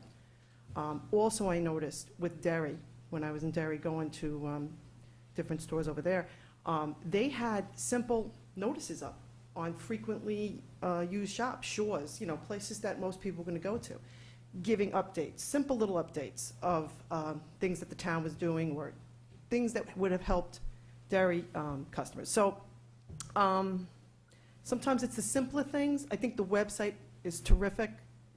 But again, if you can't get on the website, even if it's only a day or two you can't get on the website, being able to drive by that sign, I think is a great thing. Especially being we have the shelter. There's so many updates you could put on that sign. So that was really my concern. So I just hope that we can relook at that. Okay. Yeah, that's really it. That was just my main concern. I mean, as far as what we all went through it. You can't, it's the weather, and I do think we all need to be a little more prepared. I mean, my husband's great like that. He's always prepared. He got the gas 2 days before. He had everything ready, and that's great. Being prepared is definitely our responsibility, no doubt about it. I mean, if you saw the lines waiting for Dunkin' Donuts and gas the day after the storm, it was crazy. And some of that you can't help either. But if we're a little more prepared, that helps as well. But if we can just get a little better with communication, I would appreciate that. So I completely hear you. I didn't even know the shelter was opening. I'm a counselor, and I had no idea anything was going on because not only that, my phones had died too, and I had no way of charging. Exactly. I was pretty much in the dark, just like everybody, literally. Exactly. So actually, if I could ask a question? Sure. respectfully, Mr. Chairman, smartphone challenged people. I don't know what you're talking about, Jay. I'm one of them. The issue with the sign on the street, I think as you're driving by, you try to look at it as though it's a safety situation where you want to just kind of blurb one message. And if people are looking for updates, it may be difficult. Do you think having, and I'm trying to get just your idea about it, do you think having something like I was talking about earlier at the shelter where you could go in there and get updates, sit there, and you could actually find out where all of your streets are going, what time they believe your power should come on, estimation, what's going on as far as food, et cetera? Right. I mean, we have to have one place because when all the communication goes down, even for the smartphone users, I mean, eventually those towers are not going to work at some point either.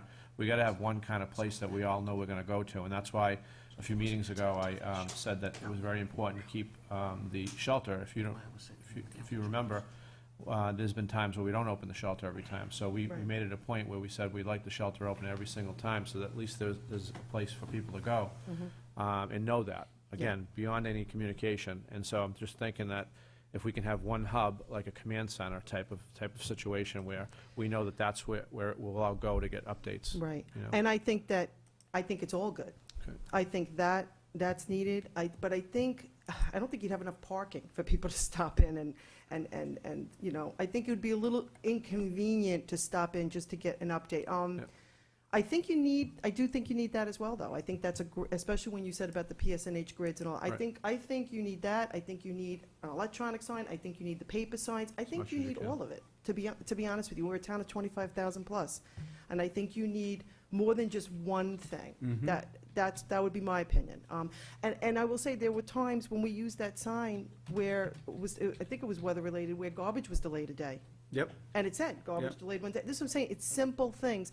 And you know, you're driving slow enough up. I mean, you may not catch every message, but you could pull over and just keep looking at it for a while if you wanted to. So I think your idea is valid. I think the electronic sign's valid, and I think the paper signs are valid. I just think it Agreed. needs to be more than just the internet. I think we're getting so used to having internet, which is great, okay? But when everything's down, you know, it's not so great. So, thank you for your time. Thanks, Maria. Appreciate it.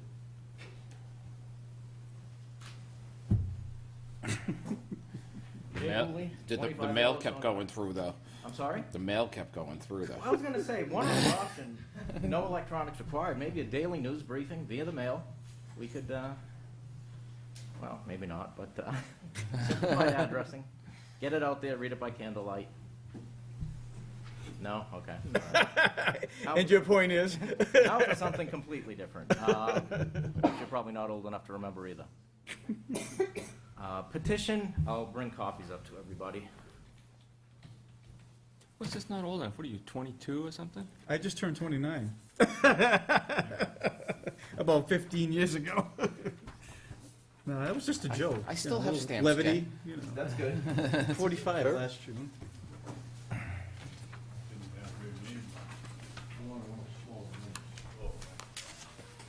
This did come up a few years ago, didn't get too far. This is a slight variation on, I think it was 3 years ago, citizens petition to alter the way in which we allocate land use change tax.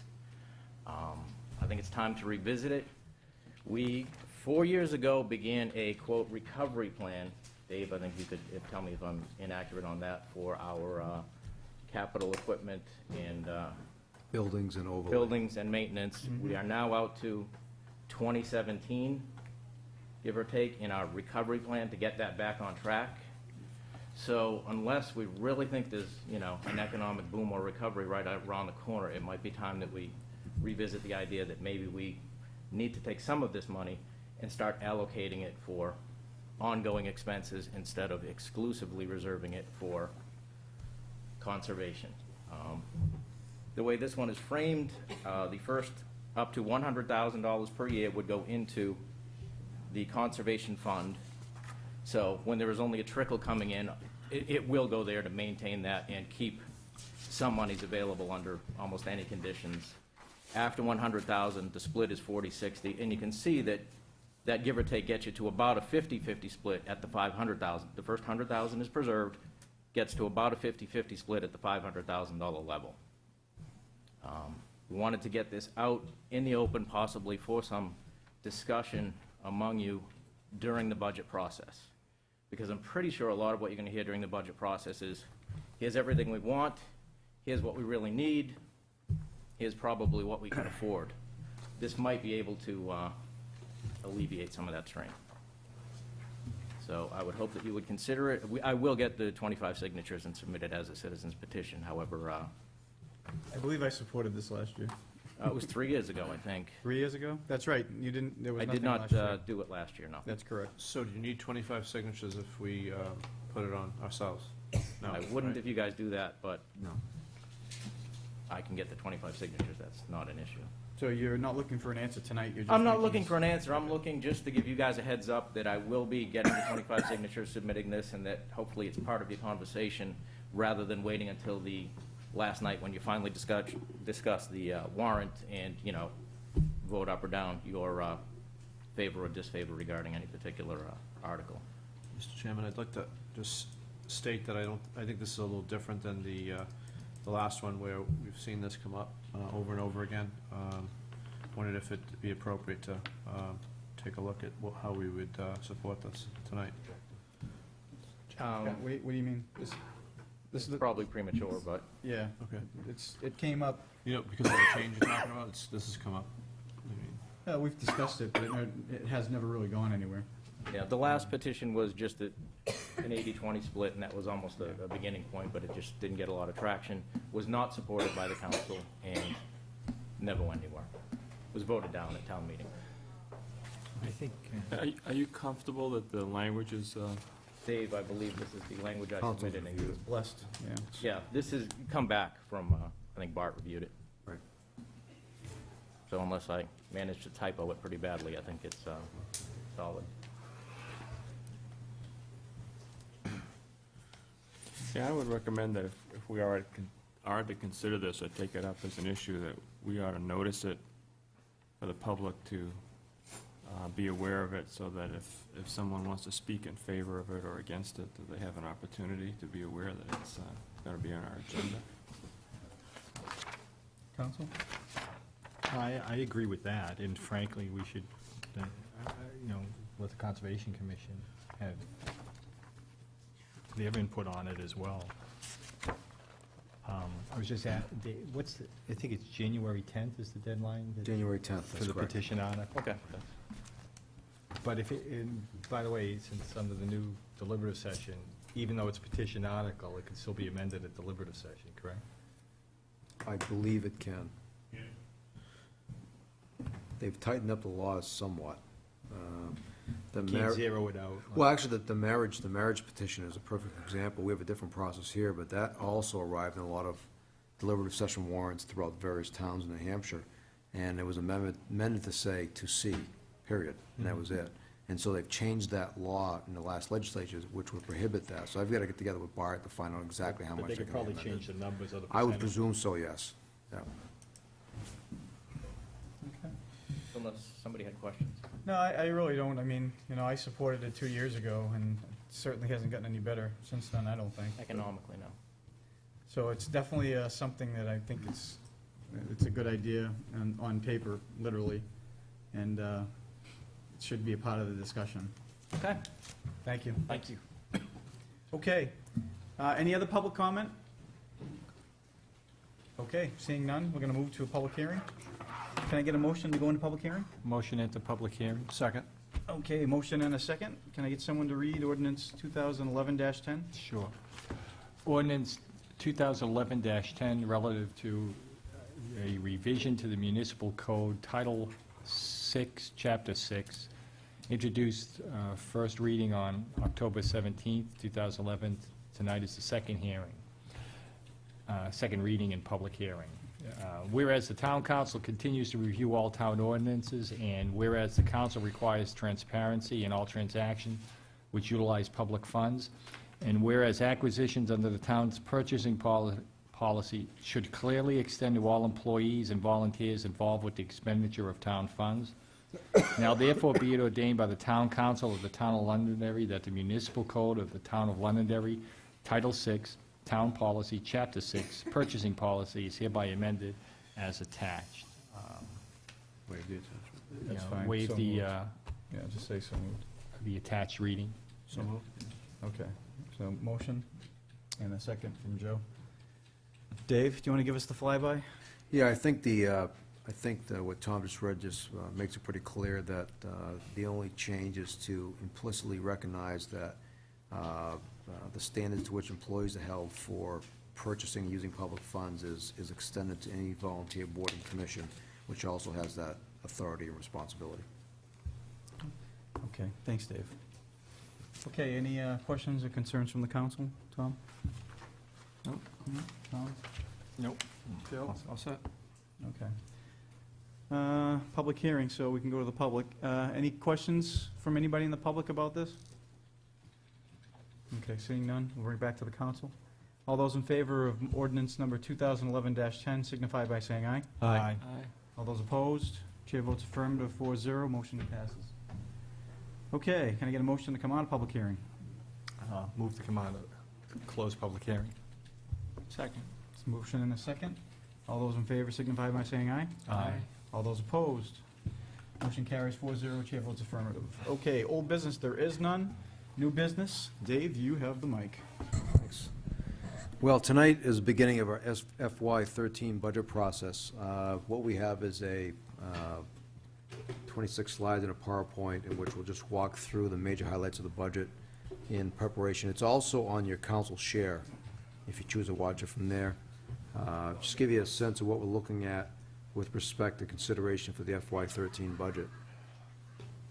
I'll wait till Sue has it. Oh, there it goes. So this is for the fiscal year July 1st, 2012 through June 30th, 2013.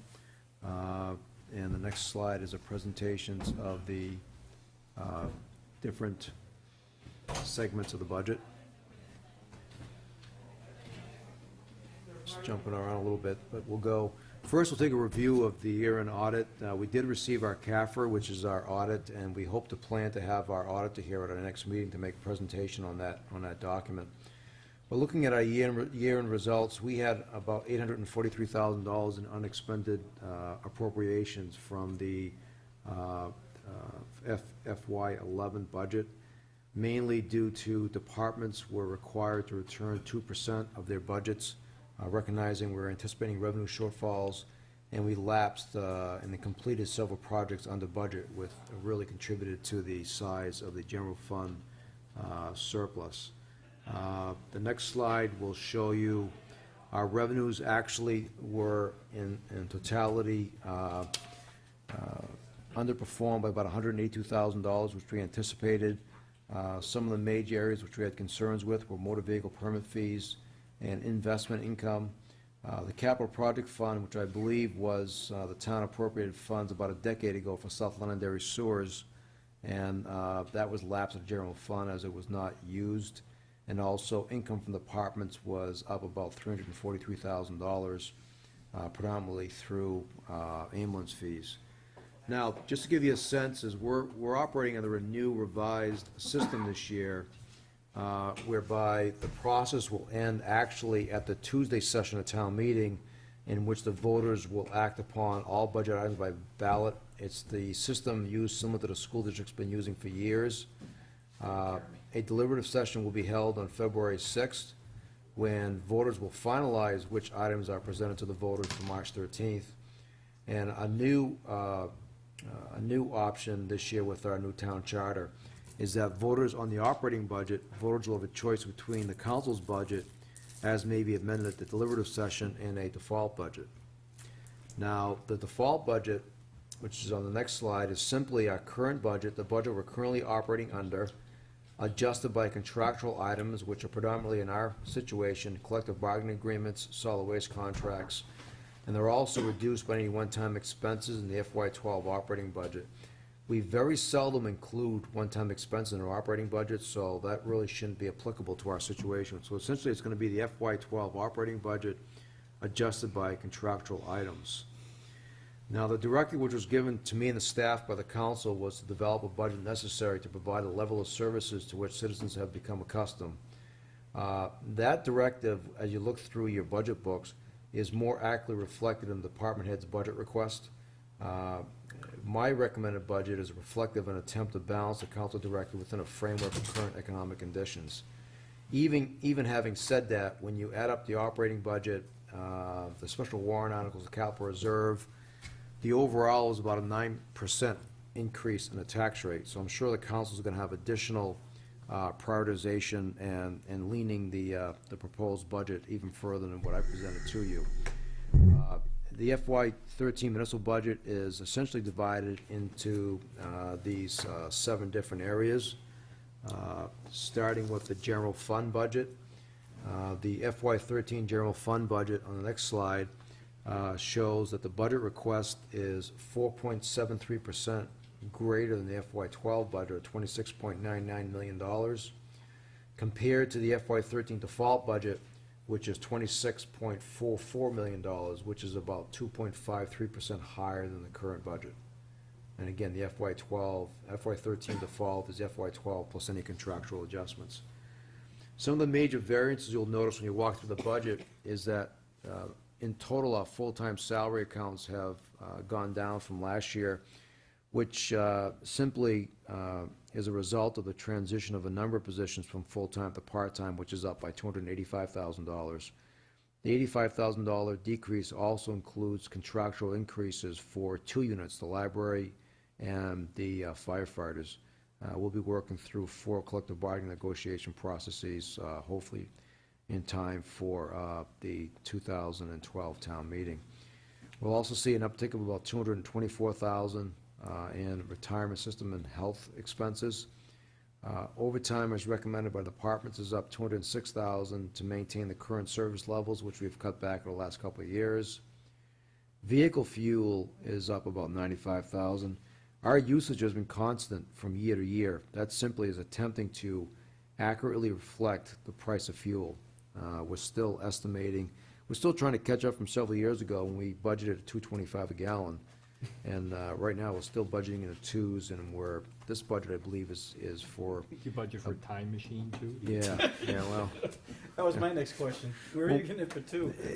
As I'm sure you've been watching, as we go through the budget process, people get optimistic with respect to gasoline, and it never comes together.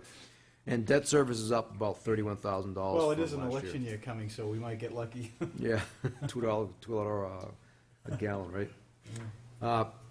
The council is going to be faced with a number of different policy decisions when you go through the budget this year. The first one is Article 8. I was given a directive to include funding to add 4 full-time firefighters to bring our level up to 11.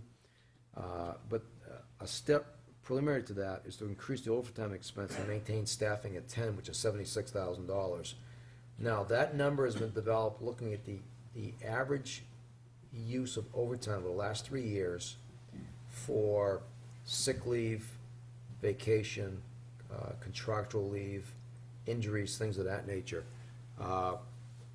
If you look at the highest incidence of each of those different categories over the last 3 years and took the highest one of each one, that number would be about $190,000 as opposed to 76. So I've used the average. Hopefully we'll have an average year of $76,000, and then you have to add on the cost of $327. So the total cost to achieve that council directive is about $403,000. I currently have it segregated in a separate warrant article. You can put it in the operating budget. You can fund some, fund all. It's up to the council, obviously, but it's about $403,000 to get to that directive of 11 people per shift. Okay. Mr. Chairman, are we going to entertain questions as we go, or should we just wait for the entire presentation? or- Council prerogative, you guys decide. You want to do it now, we'll do it now. Either way works for me. It's probably easier as Yep. we Sure. go, right? That's fine. One of the things that, public always looks at, private sector overtime is a dirty word.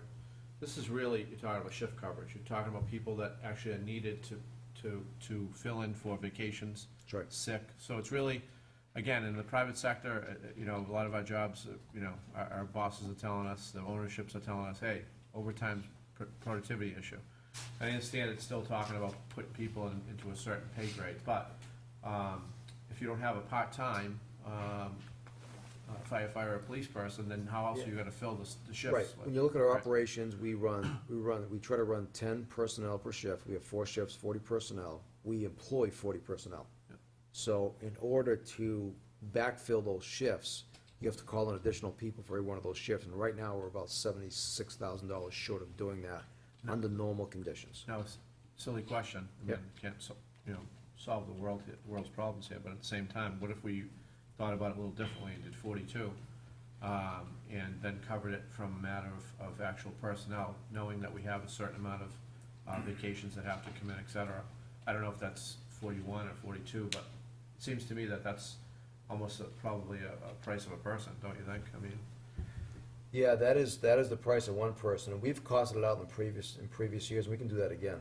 Look at the cost See what- benefit what's versus more hiring what- additional personnel and reducing overtime. what's beneficial for the tax rate? Right. Yeah. We can, obviously, we can manage vacation time. We can manage, to some extent, training. We can't manage sick, on-job injuries or off-job injuries. Those are the three variables whereby we can't slot a guy in unless it's gonna be a long-term injury, then we can slot him in moving forward. But as far as the actual occurrence, we obviously can't manage those, so. My question goes into what you're discussing there. Where are we right now as far as injuries go? Do we have staff out on, what, actually, just broad brush that for the town side? Out of all your units, do we have a lot of, what's the current So per do you have a unit? sense of how many folks we have out? I feel comfortable saying we have nobody out on the non-public safety side. I think highway's up to snuff, and there's not a lot of people breaking legs inside town hall. It's most of the guys out working the streets, so. So do you? We have a handful of people in both that are out at this point. So we're pretty well shorthanded just because of injuries. And a good number of those they're not work-related, they're non-work-related injuries, but we also have to backfill those shifts. Sure. So we'll get that number for you. Dave, maybe I just don't understand. If we go into staffing at 11, why in step one are you only increasing overtime to maintain staffing at 10? Because right now, we have 10 people planned, and right now, the community raises X number of dollars for overtime, which allows us to fill a good portion of those shifts. We need another 76,000 to feel reasonably assured that with get that to additional 10. funds, we'll be at the 10 level, right? Okay. And then I take it at the 11 level, that's where hiring the additional 4 people comes in for $327,000. Okay. But don't you have to assume that at some point, when you're at 11, that one of them gets sick or hurt or something like that, and you Yeah. shoot overtime for that? Right, that's also going to be consideration we'll take a look at. No. One other thing too, that, as I'm being further educated, being a freshman counselor, I'm realizing that, when we say 4 full-time people, that's actually 1 person. That's 1 per shift. Because, the thought process is obviously there's 4 battalions, and that's 1, person that's gonna go down to south, that's gonna bring that from 2 people that are down in south to 3. That's I mean, correct. When people think about, oh my God, 4 more firefighters, that's incredible, but that's actually 1 more body. That's Per it. shift, that's correct. Per shift, and so, just want that to kind of get out there, to people Sure. understanding that a little more, yeah. Sure. Can I ask you a question? You said at the beginning, general fund expenses were, $843,000 unexpended. Mhm. Do you have to reduce your default budget by that, or it's what you No. budgeted? It's what was- It's not cash? It's what was appropriated. Okay. That's correct. Right. Okay, next section of the town budget is revolving fund. As you all know, we have a contract with Manchester Boston Regional Airport to provide law enforcement services. That is currently in a revolving trust fund. We do have a budget for your review. It does not require town meeting action unless the revolving fund is discontinued. This is just simply a point of information for the council. On bond issues, I recommend 1 bond issue for highway road management, continuation of that program for $1.0 million for FY13. Again, I think it's the best time right now to bond Pettingill Road, but then again, I think the community is still concerned about the economic future and the prospect of taking on additional debt. And also, staff is still working diligently to find and locate grant opportunities to help share the infrastructure cost. So I'd love to be able to come to you during this process and say circumstances have changed and we're still hopeful, but currently I'm recommending we not bond Pettingill Road at this particular time. Nor am I recommending a bond for the open space plan at this time. And here's one of the reasons, next slide, as you can see, we've been fairly successful in maintaining a pretty constant debt service level for the last 4 years. Now, in FY '14, that number's gonna drop, I think, between $350,000 and $400,000. So if we have capital needs to look at, next year may be a more appropriate time, because we will be losing, shedding some debt in FY '14, in which this debt could pick up with new projects. Speaking of that, you know, when Sue, I think, was doing the presentation at CIP, if we keep bonding the road bond, when we get to 10 years, and every year after that, and assuming they're all 10-year bonds, we're gonna be paying $1 million in debt service, something like that, just on road bonds, right? Makes sense. Yeah, no, this is, you're right, the 10-year bonds. One falls off and we do another one, so. So next year, you may want to consider bonding less and throwing, because we're in a couple of years. Well, that's what I'm we're saying, gonna is fall- what, have bonds instead fall of off. doing that, I mean, if you're gonna be paying $1 million in debt service, why don't you get to the point where if your current debt service is $600,000, why don't we have an operating expense of $400,000 Right. instead of And adding? transition it that way. Right. Right, yeah, we've given us some of that, we've given that some thought as well. There's also been a lot of talk at the CIP level over the last several years that we should just stop bonding and say, you know what? Yeah. The only way we bond is if money drops off. And Yeah. that conversation has happened 4 out of the last 5 years. And it's a policy decision by us. But it never gets past that discussion because nobody ever wants to have the policy discussion. If you, at some point, unless you want to raise a lot more money, which I don't think a lot of people have appetite to do these Right. days, understandably, is that you're gonna have some sort of a valley in funding money available for roads, but then it will kick back up again, whereby, right, you're not paying the interest, although your interest right now is minuscule, that you'll be able to pay cash instead of paying bonds. Right, It's- but, you know, he may only have $400,000 next year.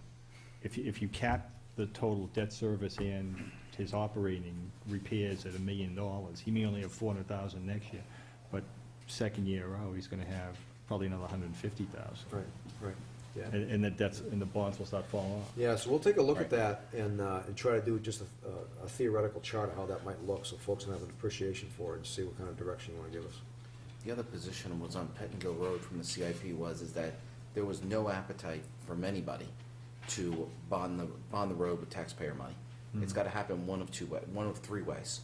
Either we get a grant, and we build the road. We get a bird in the hand, someone says they're interested, and we develop a TIF that they would have to be big enough to pay the taxes to cover the bond. And the third one was to do a TIF, and nobody had any interest in a TIF without a bird in the hand. While it stayed on the drawing board, and that's basically been the discussion for the last 3 years. Although, as Dave stated, everybody, I think how many grants have we pursued so far, including the Obama one? 4, 5? Yeah, we've had 3 significant grants, other smaller ones, but 3 really significant. So that's the main focus, is that, don't want to put the burden of that on the taxpayer. Do we, I mean, of course, we know exactly why we didn't get the grants, right? But is it because, more because the government fell out of, they don't have money anymore, or is it more because we just didn't qualify? No, there's really 2 reasons, and one is a structural reason for the grants, is that one box they want you to check, which is significant, is the project part of the state transportation improvement program. New Hampshire knows a 10-year plan.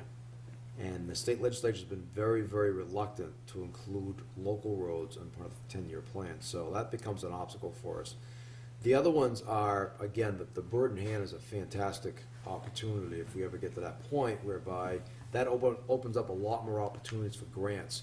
If somebody's committed to saying, yes, if you get the grant, we will relocate here. So Andre's working both sides of that equation. So part of the thing is, not to get long-winded, but part of it is also to concentrate on what our weaknesses have been on the grant. Right. And that would logically be speaking to our representatives to state that we feel that that's a very, very big issue for the state, as far as opening up the airport area. Yep, most of the grants at the federal level, so we've been working very closely with Representative Ginta. We've had several meetings with Representative Ginta. Representative John Micah, who's the chair of the House Infrastructure Committee, was up, and we attended a meeting with him about 3 weeks ago, to just, we said, earmarks are gone, we recognize that, we want an opportunity to compete fairly, that's what we're looking for. And so by reducing some of these obstacles and softening some of the requirements, that will allow us to compete. We for can't these check that grants. box, we're not even gonna be in the running. Well, yeah, I mean, you have to score so much better on Unless we all get the other credit ones, it union. makes it very difficult, so. Yeah, I mean, in the past, we had conversations with Senator Gregg, Senator Sununu, Shaheen, we've had conversations with Ayotte, Governor Lynch, there's probably been a dozen conversations with Governor Lynch. It's not from a lack of communicating with them. The other thing I think that's we're going to learn out of this is, it's gonna be 26,000 vehicles coming across that bridge. We don't know where they're gonna go yet. Are they gonna make a right at UPS and come into Londonderry? That also immediately puts that intersection into failure. Yeah. So, without Pettingill Road, the intersection will be in failure. What does that mean? Who's responsible? What happens from that point on? We've also conversations with Representative Bass, even though he's not representing us. His catchment area is right across the river. So any kind of success at Pettingill will impact his district. So, we've tried to include Representative Bass in the discussions as well. Also, as we're talking about firefighters, I know we're talking about the south and manning that as going from 2 to 1, but with those 3 exits, it's gonna cause a lot more traffic and possibilities for traffic incidences that they need to respond to as well. Yeah, I So mean, all we- these things, as we go forward, with these changes, things are ramping up quickly for us. We've conducted a traffic study from the Airport Access Road all the way to Exit 5. And so we do know that as soon as they open the Airport Access Road, there are 4 different legs at the various intersections that go into failure day one. Ironically, you open up Pettingill Road, and that failure rate goes from 4 to 3. So, but, we're aware. Now, what happens is, after the novelty of the road wears off, we've got to work with the planning commission and put additional counters out there in our local roads around the airport to give us a sense of what truly is happening as opposed to what we think is happening. Okay, moving on to item 4, which are our special revenue funds. Again, these are all supported by user fees, do not require any kind of taxpayer support. Police outside details, sewer division, cable expense. Looking at the sewer division, it's reduced significantly because, if you recall, the voters appropriated $1.875 million to match a grant application for sewer extension of Pettingill. So that's still sitting out there. Cable division, another council policy decision is required, actually 2 of them, is that you may recall the discussions we have during the FY12 budget. That was approved based upon the expectation that staffing levels will be decreased to 2 in FY13, so the budget currently includes 2 positions as opposed to 3. And FY13 budget recommends continuation of your Order 2001-05, which allocates a portion of non-restricted franchise fee revenues to the general fund. Of the 5% franchise fee, we currently have 1.5% being directed to the general fund and 3.5% to the cable fund. And the financial consequence of that 1.5% is about 3 cents on the tax rate. Now, that was a recommendation, or just something that you're saying that you need council direction on for the cable going from 3 to 2? That is part of the budget process, which the council will ultimately decide what you want to do. Right. Moving on to capital reserve, maintenance trust funds, again, another council policy decision is required. This budget allocated an additional $350,000 in surplus funds to the capital reserve programs, and by infusing that amount of money, increasing the taxpayer investment by $50,000 per year for the next 8 or 9 years, it will get us to an area we're going to need to replace our police and fire equipment. One of our larger obstacles is that out in the midterm horizon is the need to replace a ladder truck. We think at about $1.4 million. The other policy decision we're looking at is that in the past, every year, we've put in 150 for fire trucks, regardless when we needed it, 80,000 for ambulances, et cetera. The new proposal is to annually fund the allocations, but not distribute it evenly. So, for example, we've got a number of fire trucks coming due for replacement, so a vast majority of the appropriation will go into the fire capital reserve, and then as we get to the highway trucks, we'll reallocate the money for those fiscal years into the highway department to take care of those trucks. So it's gonna be an uneven overall, it's gonna be a pretty level contribution, increasing at 50,000 per year. But as far as distributing those funds between funds, it's gonna be very uneven from year to year, depending upon what the town needs are. Even with all those strategies, we're still gonna have to revert back to what we did 4 or 5 years ago, is look for short-term lease purchase agreements for a lot of our equipment, particularly our fire truck, for 2 to 3 years. If you recall, we had a number of these situations where we didn't have the cash in our pocket and we had to buy the truck. So we bought it with a non-appropriation clause and then use the next year's capital reserve and next year's reserves after that to pay off the fire truck. I envision us doing that as well. Kind of creative financing. Yeah, I mean, it's just essentially allocating resources where they're needed at the particular time. An additional council policy decision is the fire department has been concerned for a number of years for a fund to replace its small equipment, which comes into the SCBA breathing apparatus, the firefighter equipment, the defibrillator machines, all that small equipment which doesn't rise to the level of a vehicle, but individually these pieces of equipment cost between $3,000 and $30,000 each. So the recommendation is to establish that fund this year for $150,000, with $100,000 of that coming from the undesignated fund balance, and that's Article 6 within the proposed warrant, which is in your budget book.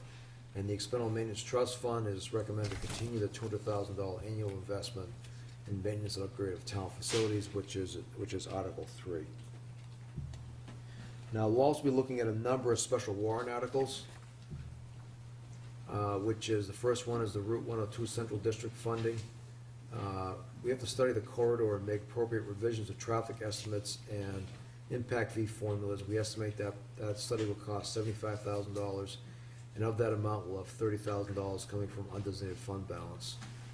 We have 4 collective bargaining agreements, which will be expiring on June 30th, or have already expired. But we'll have, the bottom 3 will be expiring June 30, 2012, which is the Public Works and Town Hall support staff. LAEA is in the process of dividing into 2 separate units. Unit A consists of the police and fire mismanagement and support, and LAEA Unit B is the town side mid-management regarding public works and assessing and planning. And we also have the department heads who've been working around an agreement for a couple of years, so we expect we'll be negotiating a contract with those folks as well. Sean? Dave, on the Central District funding for Route 102 study, so we're gonna spend $75,000 to study the impact fees and formulas. What do we expect to realize out of that if we do that?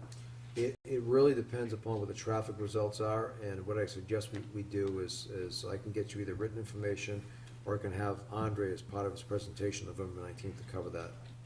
That request came out of his office, and we're required to have an impact fee system, is to make sure that our formulas are up to date and reflective of what the needs are for that particular corridor. I guess the real question is, are we gonna realize our ROI on that?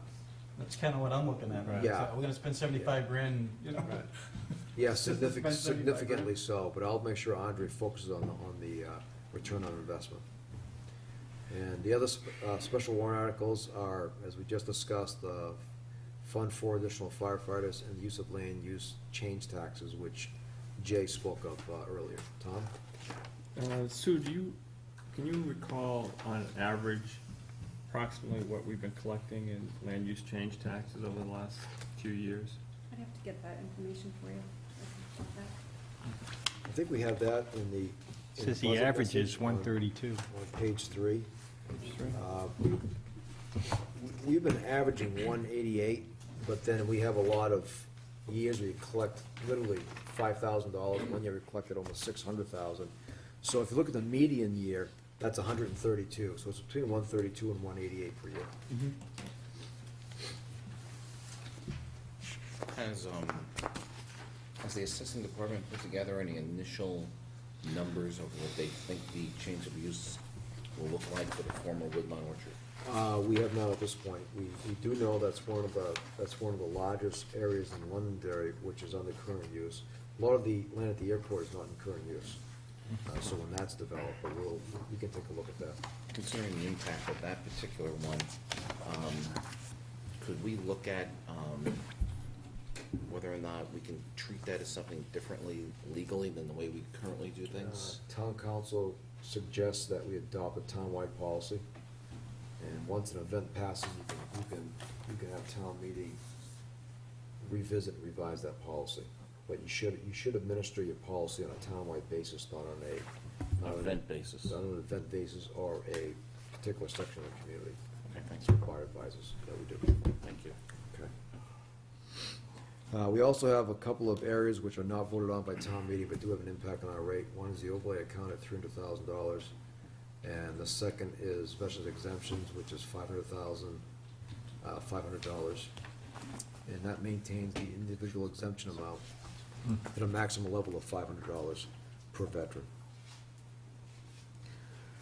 Moving over to general fund on the revenue trends, we see we've reduced the amount to be received by motor vehicle permit fees in FY12, and we think there's going to be a slight uptick in FY13. State highway aid, you may have noticed in registry of vehicles, you're not paying the $30 per year surcharge on the state side any longer. That was rescinded by the most recent state legislature. We were originally told that would impact our state highway by about $80,000 a year. We will not see that in the 2011 tax rate, which surprised us. And so we've got to check back to see if that's going to impact our 2012 tax rate. If it doesn't, we can take off that $81,000 negative. So we're still researching that. Ambulance revenues are up about $80,000, and the CONSCOM contribution of debt service is $50,000 for this year. And I think I don't really need to go through this in detail, as this is the council policy issue with respect to the land use change tax. My recommendation is to have the council seriously consider some sort of sharing between the Conservation Commission, Conservation Fund, and the general fund, and any revenues coming from the general fund. I would suggest that you earmark those for our capital reserve funds to get us up to the level which we need to do. During my earlier discussion, we talked about getting in the area of where we need to be. Well, without any additional infusions beyond what our uptick of $50,000 a year is recommended to be, we're gonna be at about $500,000 short over that 8 or 10 year period in capital reserve funds, which we need. So if we can share these one-time revenues with the conservation fund, that'll also help us with our capital reserve for replacing our equipment. And just so you know, on the equipment, we've not included the tanker as of yet. The Fire Department Apparatus Committee, which is the staff, has suggested that as a priority, keep the pumper replacement program going, and then look to tanker if we have the revenues. And tankers and ladder trucks are used not as frequently as pumpers, so they're good opportunities for demos or near-new products. We'll be looking at that as well to help save some money. But this chart just gives you a simple idea of where the town receives its non-property tax revenues. Licenses and fees, a vast majority of that consist of motor vehicle permit fees. State aid will be down slightly, but it's been holding steady since the state eliminated the shared revenues of $300,000 back 4 or 5 years ago. Interest on investments is always a struggle in this economy. 6 years ago, we were pulling in about $750,000 from that revenue source. Now we're down to about $150,000, with our fingers crossed. Department income is $935,000, which is ambulance fees, predominant source from there. You can see the cable transfer. Our security agreement with Manchester Airport is $150,000. And our payment in lieu of tax from Manchester Airport is scheduled to be at slightly over $609,000 for FY13. David? Yep. Oh, excuse me, go ahead. Is there any opportunity, I mean, I've heard in Nashua and Manchester, I think as an example, that the building department will have fees for, I guess it's more of a user fee ability to be able to come and work in town. So if you're a plumber, you have to have a fee you pay to Manchester to do work in Manchester, or something along those lines. Do we do anything like that? We do not. Historically, the council has suggested taking a very minimalist position with respect to inspections and also licensing, so we currently do not do that. Do you still think that's a good position? We can look at it and cost it out and see what's involved with the licensing program, what the potential revenues would be. It would be interesting to find out if, you Sure. know, I mean, if we just probably call the other towns and find out how it's working out for them, it might be the easiest way to get an answer. Yeah, what we do is we try to find a community our size with our permit activity and get an idea of their administrative load and what their revenue stream is. Okay. It gives us an idea. Hey, the 150,000 we get from the airport, that's been a constant since its inception, right? Actually, the 150 is the contract for the law enforcement. It's the portion of it. administrative fee, right? Right, it reached a high of a little over $200,000. With the new contract, it's going down a little bit because of revised fee structure and negotiations with the airport. And also, we don't have as many guys working up there anymore. We started at 25, and I think we're down to 20 and 21 now, so that revenue stream is dropping a little bit. What was the reason for them cutting back? Just out of curiosity. I think it's two reasons. I think it's the traffic, and I think it's the same economic pressures that we're facing. Sure, got it. And what is departmental income? What is that? A majority of that consists of ambulance fees. Oh, okay. Yeah. We had So- 650,000 in ambulance fees according to the budget. Yeah. And the other one may be, billing permit fees, things of that nature. So the program you were asking about is the MHT pilot. That's the one that we get in lieu of taxes. No, but I'm talking about the security agreement, the 150. Oh, okay. Right. The pilot has an automatic 2% inflator annually. Okay. Next is just give you an idea of where we recommend that you use your undesignated fund balance. A lot of these are pretty much the same, interest and costs on the bond. We always pay the first year interest and the cost from surplus. The 102 quarter plan is new. The trust fund is about the same every year. The capital reserve is an uptick. The capital reserve supplement is essentially, during my earlier remarks, we talked about lapsing some projects to surplus. And I want to take those monies and just essentially reappropriate them into the capital reserve fund. Yeah, because we've been robbing that for a couple of years now, Here's haven't where we need it the most. we? Yeah. Overlay Oh, yeah. account, You're right. overlay account's at 300,000 this year, 50,000 from overlay. Historically, we've not used surplus for overlay until the last couple of years because of the recovery plan, the status of the economy, so we're trying to get away from that. And again, the last appropriation is a new one, which is the fire department small equipment capital reserve.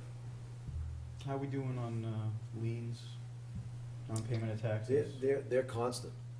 I mean, they're not spiking, they're not increasing significantly. It's just, we've maintained a pretty steady collection rate for our property taxes. I mean, I'm not saying it's not more difficult, it is, but our collections have been pretty much the same. What would that number be, roughly, guessing? I'd have to get it for you.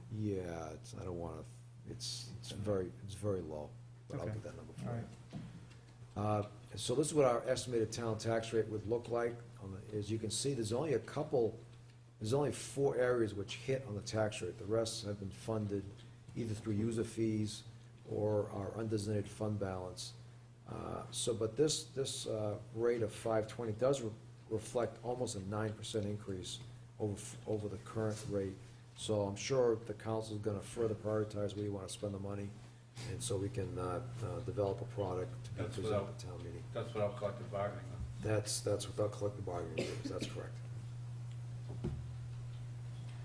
Budget review schedule, as we all recognize now, is that essentially the process has been condensed by 30 days, where we were able to take a little break between the holidays where people have other interests with their families, et cetera.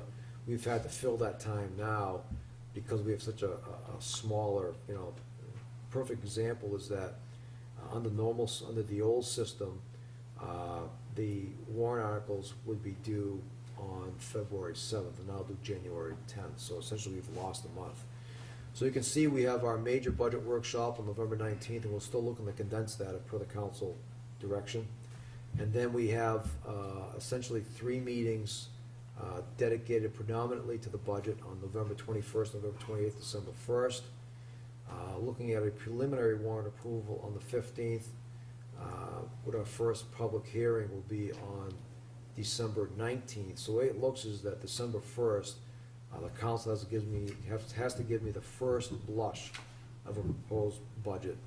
It goes to the first public hearing on December 19th. We have a bond hearing on December 29th. The petition warrant articles are due on January 10th, and the final public hearing is January 12th. Deliberative session February 6th, town meeting March 13th. And do you have an idea if the default budget was to pass, what you'd be cutting? Because isn't it lower, the default? The default budget, It's like 400,000 lower? the default budget is about it's about 2.4% lower than the recommended budget. Right.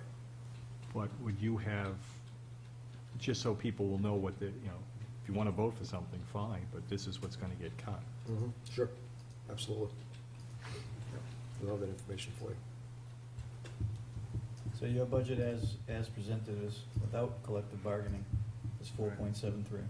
The general operating budget, not including the warrant articles, not including the fire staffings on a separate one, everything added up together Is 9%? is about 9%, which I recognize is not, I don't have a comfort level with it, but I just wanted to make sure you knew what the staff's priority were based on your council directive. I'm sure you folks will be going around and prioritizing more, and so we'll massage that budget as we go through the process.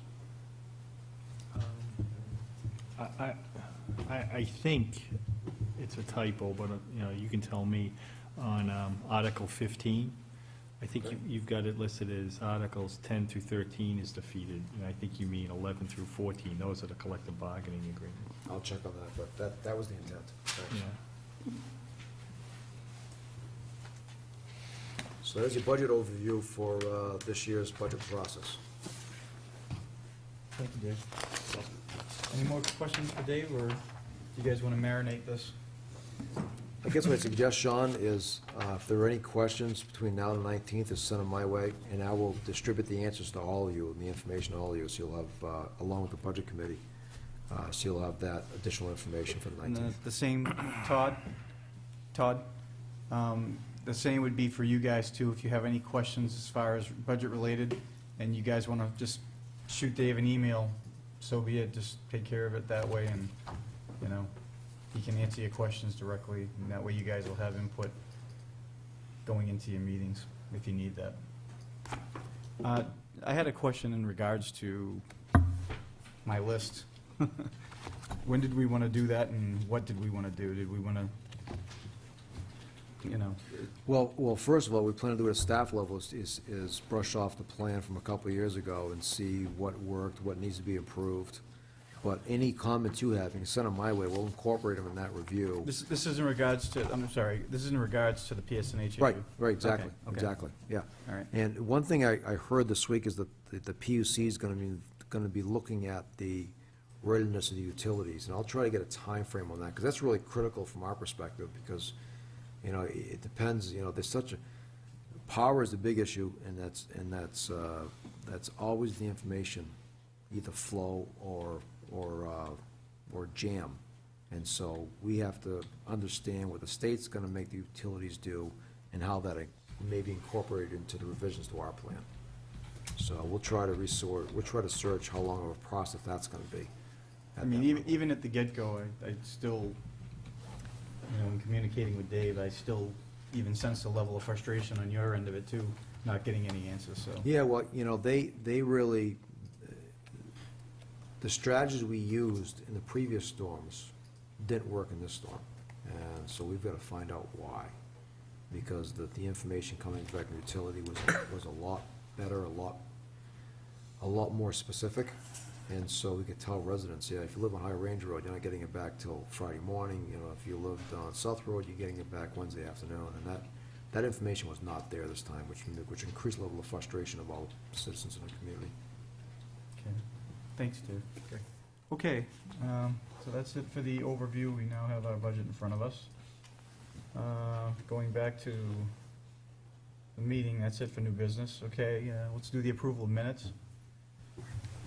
I didn't see any corrections as of when I took a look at it for the meeting for 10/17/11, so can I get somebody to, So moved, okay? as presented in our packet. Second? Motion and a second. All those in favor of approving the minutes from 10/17 signifying by saying aye. Aye. All those opposed, chair votes affirmative, motion passes 5-0. Minutes of 10/17 are now approved. Liaison reports. Let's start with Mr. Farrell. Yeah, the dispatch committee continues to meet, trying to work through all the presentations. We have police next Monday, and we did fire last, so it's a lot of data gathering. Also wound up in the street naming task force meeting. There were about 50 or 60 people there who were very unhappy with the renaming of their street. Cindy McCann, on my way to the police fire department, Cindy McCann asked me to come in and talk to them. I used Mr. Reed's example of, first name, Joe Hardy or whatever the name is. That seemed to get some pretty good response. So we're back to the drawing board on the street naming thing and trying to keep the historic significance of the streets. Where else have I been? Elderly Affairs, the airport, all running just, as usual. Elderly Affairs is putting together a series of tape shows to keep the elderly informed about Alzheimer's and all the different issues the elderly deal with. And I think that's pretty much it for now. Thank you. Just to follow up on that street naming issue, is that I met with one of the spokesmen for the neighborhood, and the process we're gonna use is that the committee will bring forward a recommendation November 21st, and so we'll have the public hearing on that December 5th. And we're gonna notify the residents, or at least make it known to them, of all three streets, Hubby, Hardy, and Hubby, and then we'll just, what we're trying to do is take suggestions like John had and see the input from 911, whether they'll accept those changes, so they know, the people, they would know that there's gonna be a first read on the 21st, it's not a public hearing, so, don't come to the meeting, because nothing will be discussed, but it's December 5th is the meeting in which, we'll have a public hearing, and you guys can hash it out, decide what action, if any, you wanna take. I gotta tell you, everything I've seen on it so far doesn't leave me thrilled with changing any of them. There's no good options, but, you can understand the need to change them in a public safety environment when there's a fire or something else, and people are, obviously nervous and panicky, so, they are like sounding, but it's not an easy one. It's definitely not an easy one, so. Yeah, and what I stressed is that I asked if someone, and I don't know if they have, if someone in the committee would get in touch with Mr. Reed Clark, so that he would help them with some of the historic significance of the roads. Maybe somebody's Captain Hardy. I mean, I don't know what it is, but maybe he could be of assistance. Is there any way, is there any way we can see if we can, that's actually a great idea. Is there any way we can see if we can get Reed to go to one of those meetings and participate? I mean, that seems like it's a logical thing. I mean, there was a lot of history with the names in it. I know, that's why I'm trying to see if we can get you there. Yeah, right. We'll make sure staff calls Reed. Because that's a great idea, actually. The other point, wouldn't we have records of those Yeah, when streets you and- have a living encyclopedia. Oh, I understand, but I mean, in addition to that, absolutely. I'm not a living encyclopedia, but I do know that when a name is when a road is named after a family, Right. that family at that time was considered great. Now, Park Road, at that time, was considered great. I may not be, but. Yeah, and before, something to keep in mind, Reed, is one thing Cindy brought to my attention was if the man's name was John Hovey, you can't have John Hovey because we already have a John Street. So there's those type of things they have to kind of filter their way through. I see what you mean, Yeah, and this way everyone would be able to, it would be a smoother transition from mail and everything else, so. Mhm. Well, But they seemed amenable to at least discuss that option. They didn't like the saint and the mount at all, huh? I don't know, I wasn't there for that part of the discussion. Could be Holy Family Road or something like that, or Party Family Road. But, Cindy's retiring at the end of the month, so we gotta, probably move pretty quickly. Mr. Dolan? I have a meeting with the attorney for the Merrimack Valley Water District, and it's privileged, and I'll talk about that later. Okay. Tom? The planning board had Woodmont's master plan was presented, beginnings of a long period of gathering information, especially various studies that are going to be applicable to the application, including Art Rugg brought up the process of getting a third-party vendor to come in and review the application as submitted to see that all the ducks are lined up and everything. So that's the initial process now. I think Art is working with Andre to get the RFP out on that. Correct. It is going to be various studies, traffic studies, I imagine it will be, the board will be looking at in the coming months. And just, even though the 75-day clock began, the applicant's attorneys indicated they'd be willing to work with the staff and the board in order to, as they said, they wanted to get it right versus getting it done on top, in a short period of time. Joe? Master Plan Steering Committee, we met, also I'm part of the subcommittee, which is trying to deal with the survey. We're just looking at RFPs right now. We're looking to see who we want to go with. They're coming in now. We did select UNH to do the surveys. So it's all, looks like it's coming along. We get the survey going, and subcommittee's going to look at that survey very closely to make sure it represents the type of questions that we want for Londonderry. That's why you guys are getting together, so get it right? Absolutely. Great. Anything else?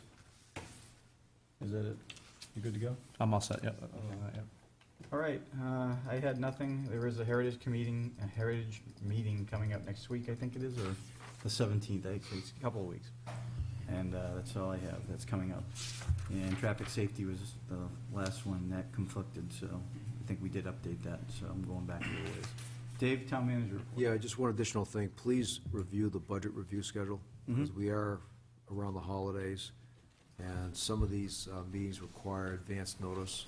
So if there are dates that really look bad and you can't make it, if I could know sooner than later, we're going to have to start changing the schedule around a little bit. So take a look. There are some Thursday meetings, and there's only one Saturday. I think there's 2 Thursday meetings, the 29th of December and December 1st. So just give me a shout if you have any other conflicts, so I can try to find something that's convenient for the entire council. Be great. Thanks. Thanks, Dave. Okay. Report, board, committee, appointments and reappointments. Mr. Chairman, can we, Sweep through this one pretty quickly Yeah. if you want. can we appoint as written? Can we do that That's one what fell John was- swoop? John was just gonna do. Yeah. So what I recommend is. John, excuse me, I just had a question. Dave, there's 2 of them. Number 1, and I think it's number 4. Why are they only getting appointed to the end of, oh, it's 2012, I'm sorry. This is 2011, I apologize. I was just, I thought it was the end of this year. So I'll motion that we reappoint as presented in our packet for A, B, C, E, F, G, H, I. It's 1 through 14, I think. Well, actually, there's different things in here. It's on the, J, K, L's a resignation, and M. Those are all reappointments, so make a motion that we reappoint Oh, I get you. all of those. I'll second that. so with just one amendment, I don't know what letter it is. It's number 7 on mine. Jim Schwalbe, you've got it down as December 3rd of 2014 instead of the 31st. I think. That should be 31st, sorry. Yeah. Yep.